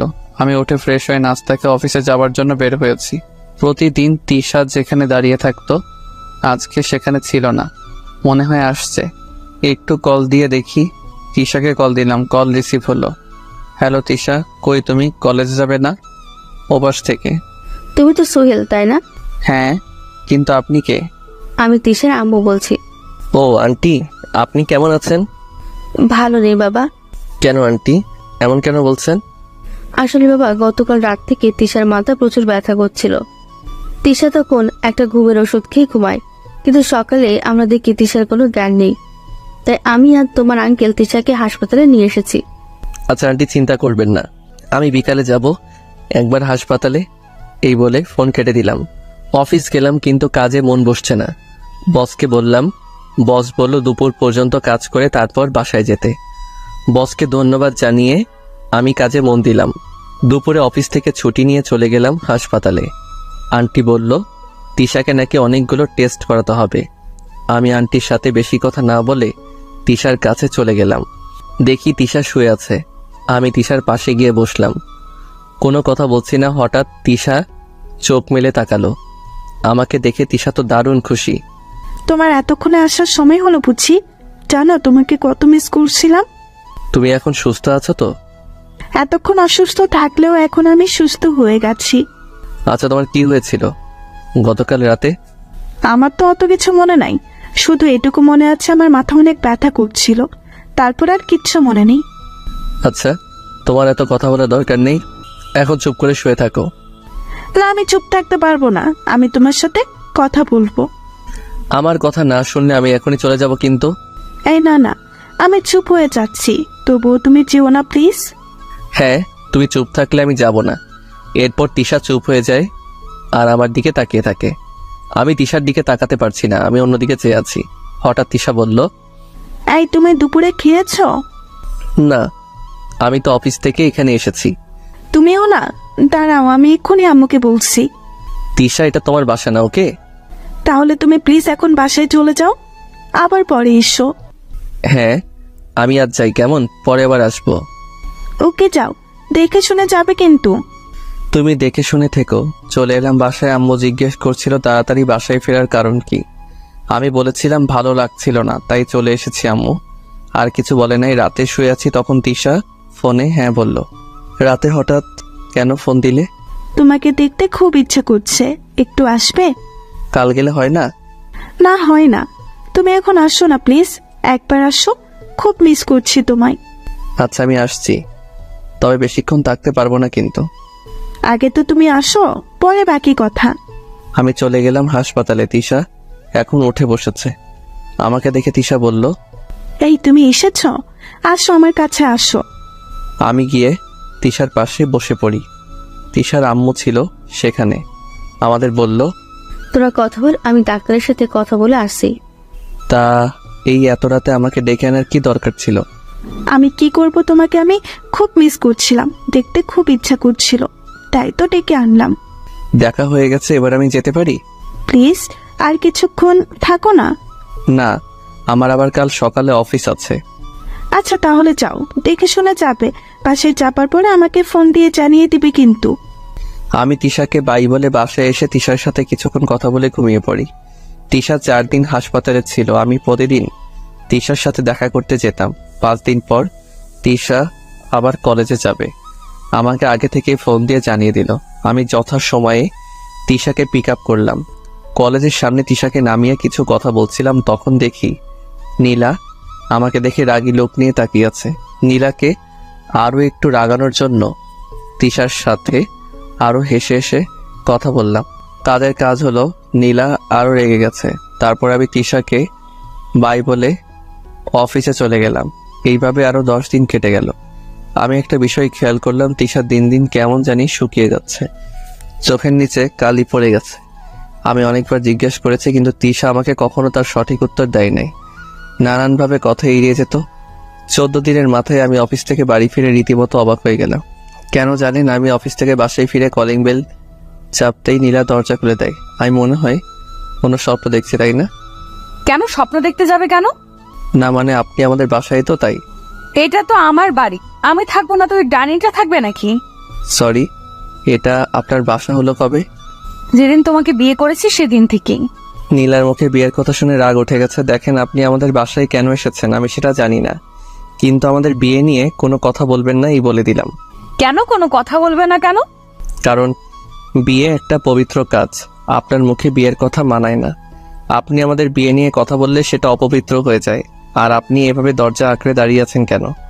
আমাকে বাসার ভেতরে যেতে দিবেন তো নাকি? এই বলে আমি নীলাকে এক প্রকার ধাক্কা দিয়ে সরিয়ে দিয়ে বাসার ভেতরে চলে গেলাম। বাসার ভেতরে গিয়ে আমি আব্বু আম্মুকে চড়ে চড়ে ডেকে বললাম, আব্বু আম্মু, এই মেয়ে আমাদের বাসায় কি করছে? দেখো বাবা, মেয়েটা একদিন ভুল করেছিল, কিন্তু ভুল বুঝে তোর কাছেই ফিরে এসেছে।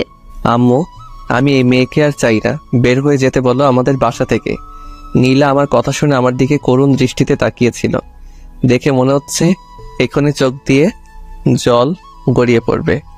আমার বাসা থেকে আমার বৌমাকে বের করে দেওয়ার তুই কে?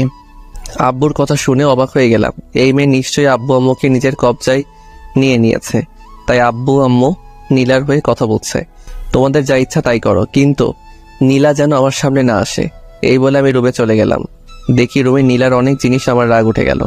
আমি সেগুলো বাইরে ছুঁড়ে ফেলতে লাগলাম। একসময় নীলা এসে বলল, আরে আরে কি করছে এগুলো? আমার জিনিসগুলো বাইরে ফেলে দিচ্ছ কেন? আমার রুমে তোর কোনো জায়গা নেই, আর তোর জিনিসের কোনো জায়গা নেই। আব্বু আম্মুর জন্য তোকে বাসা থেকে বের করে দিতে পারলাম না। আর শোন, তুই এই বাসায় থাকবি ভালো কথা, কিন্তু আমার সামনে কখনো আসবি না। যা, তুই পাশের রুমে চলে যা। নীলা কান্না করতে করতে চলে গেল। 20তম দিন দুপুরে অফিসে কাজ করছি, তখন তিশার আম্মুর ফোন। আমি কল রিসিভ করা মাত্রই তিশার আম্মু কান্না করতে করতে বলল, বাবা, তুমি যেখানেই থেকো সিটি হাসপাতালে চলে এসো, তিশার অবস্থা খুব খারাপ। আমি তাড়াতাড়ি সিটি হাসপাতালে চলে যাই, কিন্তু হাসপাতালে যাওয়ার পর যা শুনতে পেলাম, বড় ধরনের ধাক্কা খেলাম। তিশা নাকি আমাদের সবাইকে ছেড়ে চলে গেছে না ফেরার দেশে। তিশার আম্মু কান্না করতে করতে একটা চিঠি আমার দিকে এগিয়ে দিয়ে বলল, বাবা, তিশা তোমাকে এই চিঠিটা দিতে বলেছিল। আমি চিঠিটা পকেটে ভরে নিলাম। তিশাকে শেষ দেখার জন্য গেলাম। মেয়েটা কি সুন্দর ঘুমিয়ে আছে, মনে হচ্ছে এইমাত্র উঠে বসে বলবে, সোহেল তুমি এসেছো। কিন্তু আমার মাথায় আসছে না, হঠাৎ তিশার কি এমন হলো যেমনভাবে আমাদের রেখে চলে গেল। আমি ডাক্তারের কাছে জিজ্ঞেস করলাম। ডাক্তার আমাকে জানালো তিশার নাকি ব্রেইন ক্যান্সার ছিল। সেটা এমন পর্যায়ে ধরা পড়েছিল যখন আর কিছু করার ছিল না। তিশার সব কাজ শেষ করতে করতে রাত হয়ে গেল। বাইক তিশাদের বাসায় রেখে আসলাম। হেঁটে হেঁটে বাসায় ফিরছি, তখন মনে পড়ল তিশা আমার জন্য কোনো এক চিঠি রেখে গেছে। আমি সেটা বের করে পড়তে শুরু করলাম। লেখা ছিল, প্রিয় সোহেল, চিঠিটা যখন তুমি পড়ছো তখন তোমার থেকে অনেকটা দূরে চলে গেছি, কিন্তু জানো তোমাকে ছেড়ে যেতে আমার ইচ্ছে করছিল না। যখন শুনতে পেলাম আমার হাতে আর সময় নেই, জানো খুব কষ্ট হয়েছিল তোমাকে একা রেখে যেতে হবে। জানো তোমাকে অনেক ভালোবেসে ফেলছিলাম, যদিও তোমার দিক থেকে কখনো কোনো সাড়া পাইনি। তুমি আমার থেকে সব সময় দূরত্ব বজায় রেখেই চলছো, হয়তো একজন ভালো বন্ধু হিসাবে দেখেছ, কিন্তু তোমার সাথে চলতে চলতে কখন তোমাকে ভালোবেসে ফেলেছিলাম সেটা আমি নিজেও জানি না। জানো একদিন আমি স্বপ্ন দেখছিলাম যে আমাদের ছোট্ট একটা সংসার আছে, সেখানে আমি, তুমি আর আমাদের ছোট্ট একটা রাজকন্যা আছে। আমি ভয়ে তোমাকে স্বপ্নের কথা বলতে পারি নাই, যদি তুমি রাগ করো। আমার ইচ্ছা ছিল স্বপ্ন সত্যি করব, কিন্তু সেটা কোনোদিন সম্ভব নয়। আমি তো চলে গেলাম, তুমি কিন্তু ভেঙে পড়ো না, নিজেকে শক্ত করবে আর সময় মতো সব করবে। বেশি কিছু বলে শুধু শুধু তোমাকে কষ্ট দিতে চাই না। ভালো থেকো, ইতি, তিশা। চিঠি পড়েই আমি কান্না করে দিয়েছি, কিছু ভালো লাগছিল না, চারিদিক অন্ধকার হয়ে আসছে। অনেক কষ্টে বাসায় ফিরলাম। রাত আনুমানিক 12টা। কলিং বেল চাপতেই নীলা দরজা খুলে দিল। ওই তুমি তোমার এই নষ্ট শরীর নিয়ে বাসার ভেতরে এসো না। মানে কি বলছো? খুব সহজ, এতক্ষণ তো তিশার সাথেই সময় কাটিয়ে এলে, তিশার সাথে নষ্টামি করে বাসায় ফিরলে, লজ্জা করে না বউ থাকতে অন্য একটা মেয়ের সাথে করতে? নীলার কথা শুনে রাগ এমন হলো, 4টা চর বসিয়ে দিয়েছিলাম। নীলা চর খেয়ে বলল, হো, এখন তো চর দিবেই, সত্যি বলেছি তো? চুপ, একদম চুপ। তুই কি জানিস যাকে নিয়ে এত খারাপ খারাপ কথা বললি সে একটু আগে আমাদের সবাইকে রেখে চলে গেছে? কোথায় চলে গেছে? আমি কিছু না বলে তিশার দেয়া চিঠি নীলার হাতে ধরিয়ে দিলাম। নীলা চিঠিটা পড়ে আগের থেকে বেশি কান্না করে দিছে, আমাকে জড়িয়ে ধরেছে কান্না করতে করতে আর বলছে, আমাকে মাফ করে দাও, আমি না জেনে কত কিছু বলে ফেলেছি, আমাকে প্লিজ মাফ করে দাও। আমি নীলাকে আমার থেকে ছাড়িয়ে নিয়ে রুমে চলে গেলাম। রুমে যাবার পর দরজা আটকে দিলাম। নীলা বাইরে থেকে অনেক ডাকাডাকি করছে। সত্যি তিশার জন্য আমার খুব খারাপ লাগছিল। আমার অত কষ্টের সময় তিশা আমাকে হাসি খুশি রেখেছিল, কিন্তু সেই এইভাবে চলে গেল। এইদিকে নীলা ডাকছে, প্লিজ দরজা খুলো, প্লিজ আমাকে একবার তোমার রুমে ঢুকতে দাও। আমি সত্যি তখন না জেনে তোমাকে নিয়ে খারাপ কথা বলে ফেলেছি, প্লিজ আমার সাথে এমন করো না, আমি যা পারছি না। আমি নীলার কোনো কথাই কান দিচ্ছি না। মানুষ এত খারাপ চিন্তা ভাবনা কিভাবে করতে পারে? আমি গোসল করতে গেলাম। গোসল শেষ করে বাইরে বের হলাম। তখনও দরজার বাইরে থেকে নীলার কান্নার আওয়াজ শোনা যাচ্ছিল।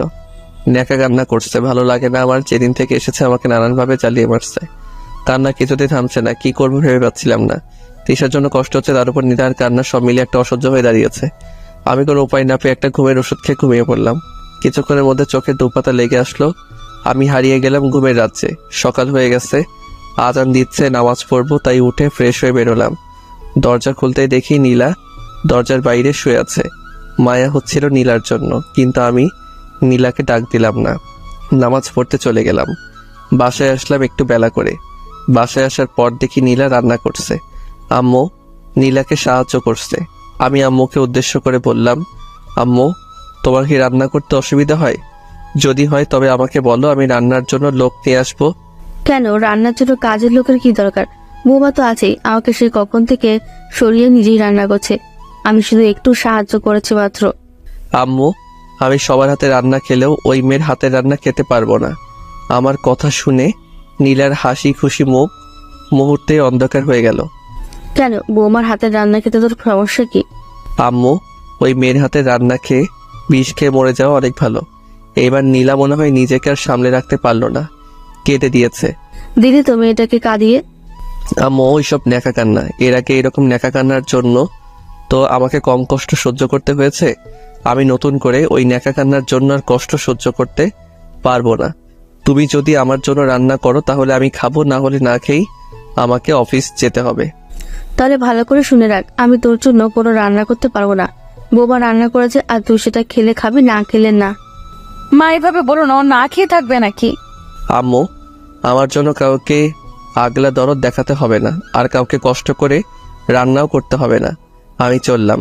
এই বলে রুমে এসে ব্যাগ নিয়ে অফিসে যাওয়ার জন্য বের হব, তখন পেছন থেকে আম্মু, এই বাবা, তুই কি সত্যি সত্যি কিছু না খেয়ে অফিস যাবি নাকি? তাছাড়া তো কোনো উপায় দেখছি না, তুমি যেহেতু রান্না করে দিবে না, না খেয়ে আমাকে যেতে হবে। বাবা তুই না খেয়ে যাস না, একটু বস তুই, আমি তোর জন্য রান্না করে দিচ্ছি। এখন তার আর দরকার হবে না, আমি চললাম আম্মু। আর নীলা আমাকে অনেকবার ডেকেছিল, কিন্তু কে শুনে কার কথা। আমি অফিস চলে গেলাম। আজ রিক্সায় অফিস যাব। বাইক তিশাদের বাসায় অফিস গিয়ে বসে আছি। পেটে প্রচন্ড ক্ষুধা, বাইরে থেকে যে কিছু খাবো তার জন্য সময় ছিল না। বস এসে আমাকে জিজ্ঞাসা করলো কিছু হয়েছে কিনা। আমি বললাম তেমন কিছু হয়নি, শুধু একটু ক্ষুধা লেগেছে। কেন, তুমি বাসা থেকে কিছু খেয়ে আসোনি?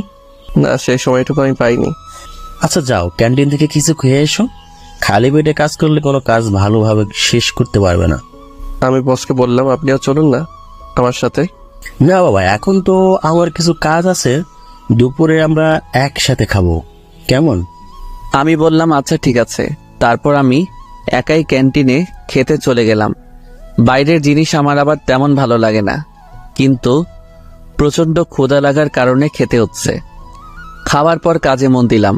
এখন অনেক ভালো লাগছে। বজ্জাত নীলার জন্য এতক্ষণ কি কষ্টই না হয়েছে। সারাদিনের কাজ শেষ করে তিশাদের বাসায় গেলাম। তিশার আব্বু আম্মুর সাথে কিছু কথা বলবো, আর আমার বাইক আনতে যেতে হবে। তিশাদের বাসায় যে তিশার আব্বু আম্মুর সাথে কিছু কথা বললাম, তারা এখনো তাদের মেয়ের জন্য কান্না করছে।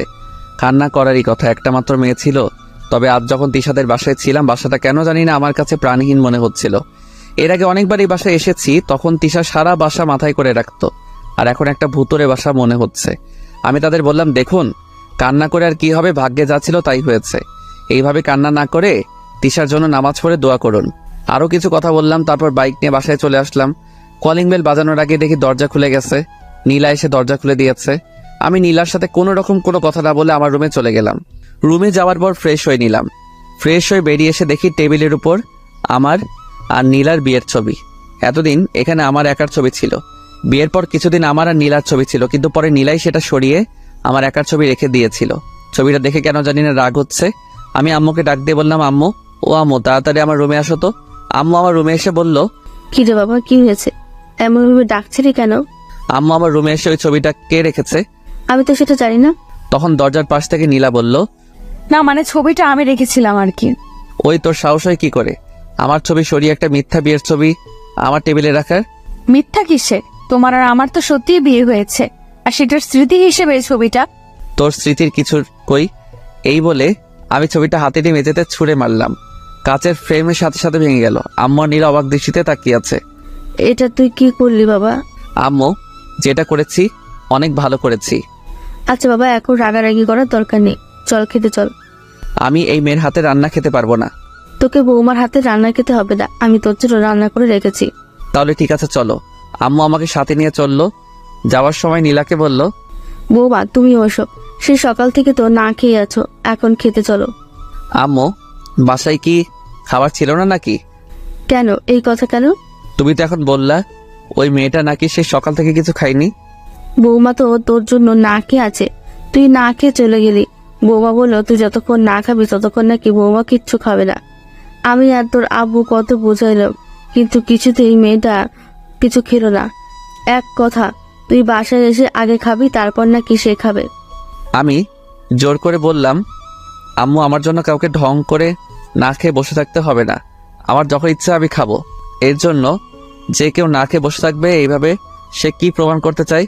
হ্যাঁ, একদিন আমার খুব ভালো লাগতো যখন নীলা আমি না খেলে নিজেও খেত না, কিন্তু এমন এক সময় এসেছিল আমি সারাদিন খেয়েছিলাম নাকি সেটাও জিজ্ঞেস করতো না। আমি যদি নীলাকে কখনো খাওয়ার জন্য বলতাম, নীলা আমার উপর নানানভাবে রাগ দেখাতো। আমারও রাগ হচ্ছে নীলার এমন আজারে ঢং দেখে। আমার খুব রাগ হয়।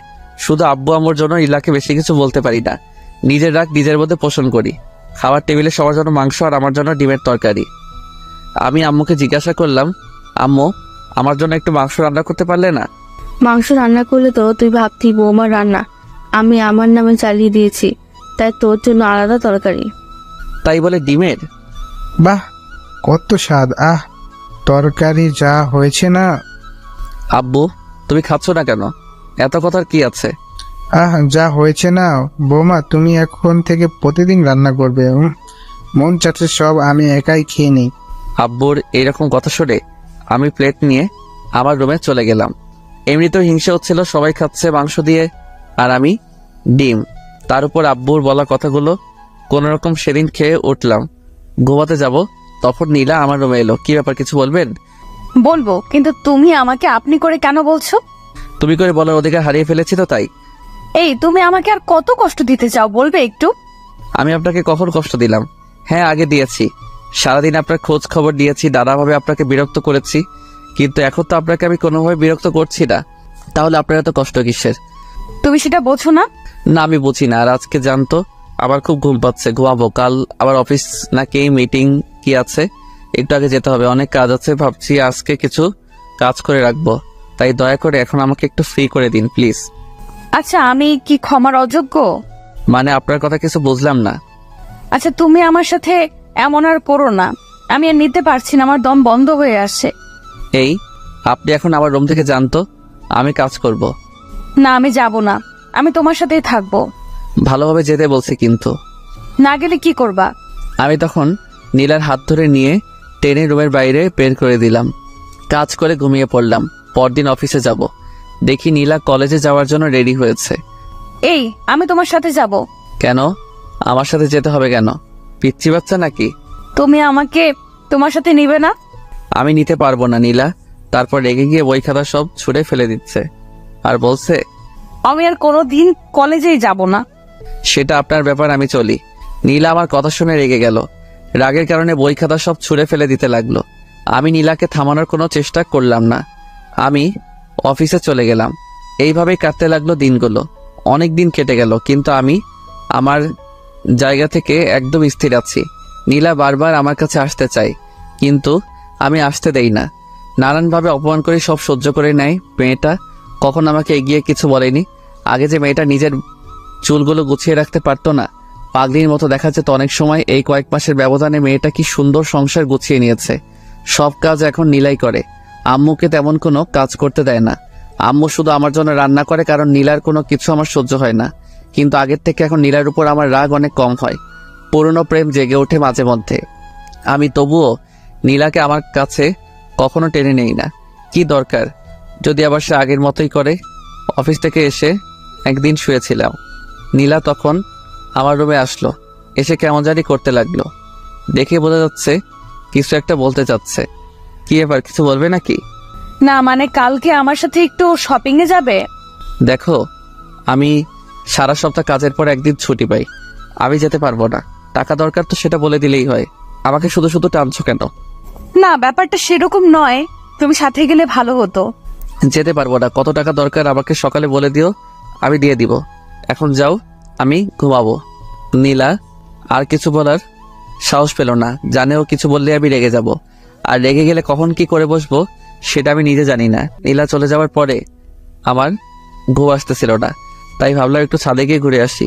ছাদে গেলাম। অন্ধকার, কিন্তু ছাদে কারো একজনের কান্নার আওয়াজ শোনা যাচ্ছিল। আমি চারদিকে ভালো করে তাকিয়ে দেখি কে কোথায় কাঁদছে। দেখি ছাদের একদম কিনারে দাঁড়িয়ে একটা মেয়ে কাঁদছে। ভালো করে দেখার জন্য একটু কাছে গেলাম। হ্যাঁ, এটা তো নীলা কাঁদছে, কিন্তু এখানে এইভাবে দাঁড়িয়ে কাঁদছে কেন? কি ব্যাপার, এখানে এইভাবে কাঁদছে কেন? নীলা পেছন ফিরে তাকিয়ে আমাকে দেখে ভূত দেখার মতো চমকে গেল।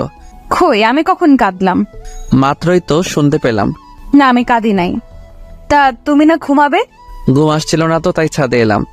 ও, চলো না দুজন একসাথে বসে চাঁদ দেখি। এখন আমার ঘুম পাচ্ছে, আমি গেলাম।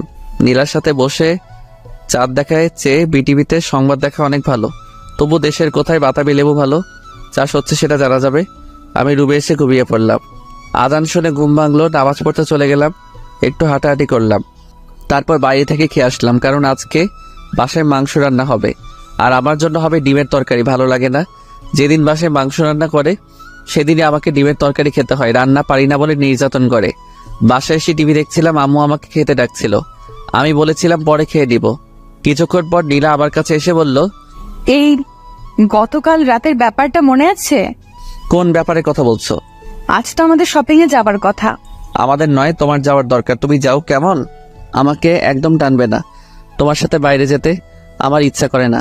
এই নাও, এখানে 8,000 টাকা আছে, যা কেনার কিনে নিয়ে এসো। কেমন? নীলা টাকাগুলো নিল না, রাগ দেখিয়ে রুমে চলে গেল। আমি টিভি দেখা বন্ধ করে আমার রুমে চলে গেলাম ঘুমাবো। তখন আবার নীলা এসে, এই ঘুমিয়ে পড়েছো? না, কি বলবে বলো? টাকাগুলো দাও। আলমারিতে রাখা আছে, নিয়ে যাও।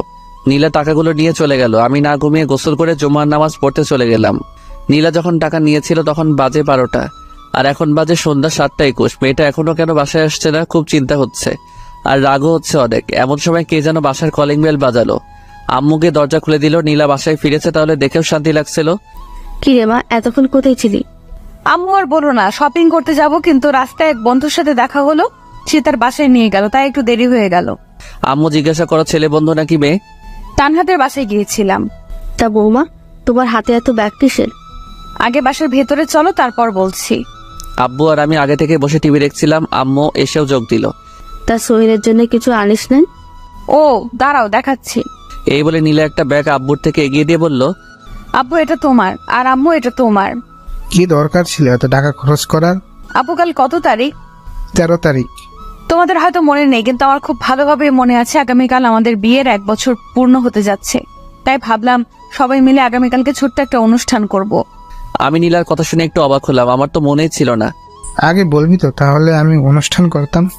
না আব্বু, এই বছর পারিবারিক ভাবেই হোক, আগামী বছর না হয় বড় করে করা যাবে। তা সোহেলের জন্য কিছু আনিসনি? হ্যাঁ এনেছি তো, এই নাও তোমার জন্য এটা। এই বলে নীলা আমার দিকে প্যাকেট এগিয়ে দিল। আমার সেই দিনের কথা মনে পড়ে গেল, যেদিন আমি প্রথম বেতনের টাকা দিয়ে নীলাকে শাড়ি কিনে দিতে গিয়েছিলাম, কিন্তু নীলা আমাকে ফিরিয়ে দিয়েছিল। আমি প্যাকেট হাতে নিয়ে নীলার মুখে ছুঁড়ে মারলাম। কি এলো, প্যাকেট ফেলে দিলি কেন? আম্মু, আমি সবার দেওয়া জিনিস নিব, কিন্তু এর কোনো কিছু নিতে পারবো না। নীলা অবাক চোখে তাকিয়ে আছে। প্লিজ এমন করো না, আমি অনেক খুশি তোমার জন্য পাঞ্জাবিটা এনেছি। এনেছো ভালো কথা, বাইরের কাউকে দিয়ে দিও। নীলা তখন চোখ মুছতে মুছতে প্যাকেটটা উঠিয়ে নিল। আমিও আর সেখানে বসে না থেকে রুমে এসে শুয়ে পড়লাম। আমি সেখানে থাকলে আমাকে অনেক কথা শুনতে হবে। পরদিন সকালে অফিস যাওয়ার জন্য বের হচ্ছিলাম, তখন আম্মু বলল, কি রে, আজকে তুই অফিস যাচ্ছিস কেন? তো আমি কি করব, আর অফিস অনেক কাজ আছে, আমাকে যেতেই হবে। আব্বু আম্মু নীলা আমাকে অনেকবার না করেছিল, কিন্তু কে শুনে কার কথা। আমি অফিস চলে যাই। নীলা অনেকবার ফোন দিচ্ছে, SMS করছে, কিন্তু আমি কোনো কিছুর উত্তর দিচ্ছি না। রাতে বাসায় ফিরলাম, বেল চাপার আগে দরজা খুলে গেল। মনে হয় আগে থেকে অপেক্ষা করছিল। আমি দেখি বাসাটা বেলুন দিয়ে সাজানো, আর টেবিলে সুন্দর একটা কেক রাখা আছে। যা, এখন ফ্রেশ হয়ে বৌমার দেওয়া পাঞ্জাবি পরে নিচে আয়। আসছি আম্মু, না হলে আমাকে উপরে আসতে দিত না। আমি আমার রুমে গিয়ে দরজা আটকে জামা চেঞ্জ করে শুয়ে পড়লাম। কখন ঘুমিয়ে পড়েছিলাম মনে নেই, কিন্তু মাঝরাতে বুকের উপর ভারী কিছু ভর করে আছে সেটা বুঝতে পারছি। কে যারা ফিসফিস করে কিছু বলছে, আমি চুপ করে শুনতে লাগলাম। বলছে, আমি কি সত্যি অনেক বড় অন্যায় করে ফেলেছিলাম, যার জন্য এইভাবে আমাকে দূরে সরিয়ে রাখছো? আমি কি ক্ষমার অযোগ্য? তোমার সাথে আমি এমন কেন করছি সেটা তুমি বুঝবে না, কিন্তু তোমার সাথে এত খারাপ ব্যবহার করে আমিও সুখী ছিলাম না। আমি অনেক কষ্ট পেয়েছি। কেন করেছি জানো? আমার বান্ধবীরা তাদের বয়ফ্রেন্ডদের নিয়ে অনেক প্রশংসা করত। তাদের বয়ফ্রেন্ড এটা করে সেটা করে, কিন্তু আমি তোমাকে নিয়ে কিছু বলতে পারিনি, তাই অনেক হিংসে হতো, রাগ হতো, আর সেই রাগ আমি তোমার উপর দেখাতাম। আমি জানি না তুমি কত কষ্ট পেয়েছো, কিন্তু আমি ইচ্ছে করে তোমাকে কষ্ট দিতে চাইনি। আমার রাগের জন্য এত কিছু, কিন্তু জানো আমার এখন অনেক কষ্ট হয়। তোমার ভালোবাসা হারিয়েছি আমার মিথ্যে জেদের কারণে। আমি চাই না এত কিছু, শুধু চাই তুমি আমাকে আগের মতো ভালোবাসো। আমি তোমার ভালোবাসা হারিয়ে বুঝতে পেরেছি তোমার ভালোবাসা আমার জন্য কত দরকার। এসব বলে আবার আমাকে জড়িয়ে ধরে কান্না করতে লাগলো। আমি এতক্ষণ সব কথা শুনছিলাম, কিন্তু এটা ভেবে পাচ্ছিলাম না নীলা আমার রুমে আসলো কিভাবে। নীলা কান্না করে যাচ্ছে। আমিও ভাবলাম, হ্যাঁ মেয়েটাকে অনেক কষ্ট দিয়ে ফেলেছি, এবার থামা দরকার। আমিও তো নীলাকে ভালোবাসি, তাহলে শুধু শুধু দূরত্ব বাড়িয়ে লাভ কি? আর এমনিতেও পাগলিটাকে মনে একটু কষ্ট দিয়ে ফেলেছি, আর পাগলিটা আমাকে ভালোবাসে বলে সবকিছু সহ্য করে নিচ্ছে। আমি তখন শক্ত করে নীলাকে জড়িয়ে ধরলাম আর বললাম, আমারও না তখন অনেক কষ্ট হয়েছে। নীলা আমার সারা পেয়ে কিছুটা চমকে গেল আর বলল, তুমি জেগে আছো? হ্যাঁ আছি। জানো, যখন তুমি আমার সাথে ওই রকম ব্যবহারগুলো করতে আমার খুব কষ্ট হতো, খুব নিজেকে অপরাধী মনে হতো। সরি বাবু, আমি না জেনে ভুল করে ফেলেছি। আমাকে আরো শক্ত করে জড়িয়ে ধরো। সরিতে কাজ হবে না, যে ভুল করেছো তার মাসুল দিতে হবে। বলো কি মাসুল দিব? আমি সব রকম মাসুল দিতে প্রস্তুত আছি। আমাকে ছোট একটা মেয়ে দিতে হবে। একটা কেন, 2টা দিব। না, আমার একটা হলেই চলবে। এই চলো না আজকে বিবাহ বার্ষিকী পালন করি।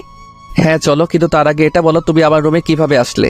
তুমি যখন আম্মুর সাথে কথা বলছিলে তখন আমি তোমার রুমে চলে আসি আর লুকিয়ে থাকি, আর তুমি আমাকে দেখো নাই। খুব বুদ্ধি হয়েছে তাই না? হ্যাঁ হয়েছে। চলো আব্বু আম্মুকে ডেকে তুলে কেক কাটবো। এইভাবে কেক কাটবো নাকি? আমার পাঞ্জাবি কই দাও, আমি সেটা পরবো। আর তুমি নিজের জন্য কিছু আনোনি? এনেছি তো, নীল রঙের শাড়ি আর তোমার জন্য নীল রঙের পাঞ্জাবি। তাহলে তো জমবে। একেবারে মাখন। চলো তাড়াতাড়ি রেডি হয়ে কেক কাটবো, তারপর বাকি কাজ করব। বাকি কাজ মানে? আমার তো মেয়ে চাই, সেটার ব্যবস্থা করতে হবে না? নীলা কিছুটা লজ্জা পেয়ে বলল, যা দুষ্ট। আজকে আমার দুষ্টামিগুলো তোমায় দেখাবো। তারপর আমি আর নীলা রেডি হয়ে আব্বু আম্মুকে ডাক দিয়ে কেক কাটলাম। আব্বু আম্মু আর নীলাকে খাইয়ে দিলাম। আব্বু আম্মু অনেক খুশি আমাদের মধ্যে সব ঠিক হয়ে গেছে সেটা দেখে। তারপর আমি আর নীলার রুমে চলে আসলাম। নীলা আমাকে জড়িয়ে ধরে চুমু খেতে শুরু করলো। তারপর আর কমুনা আমার শরম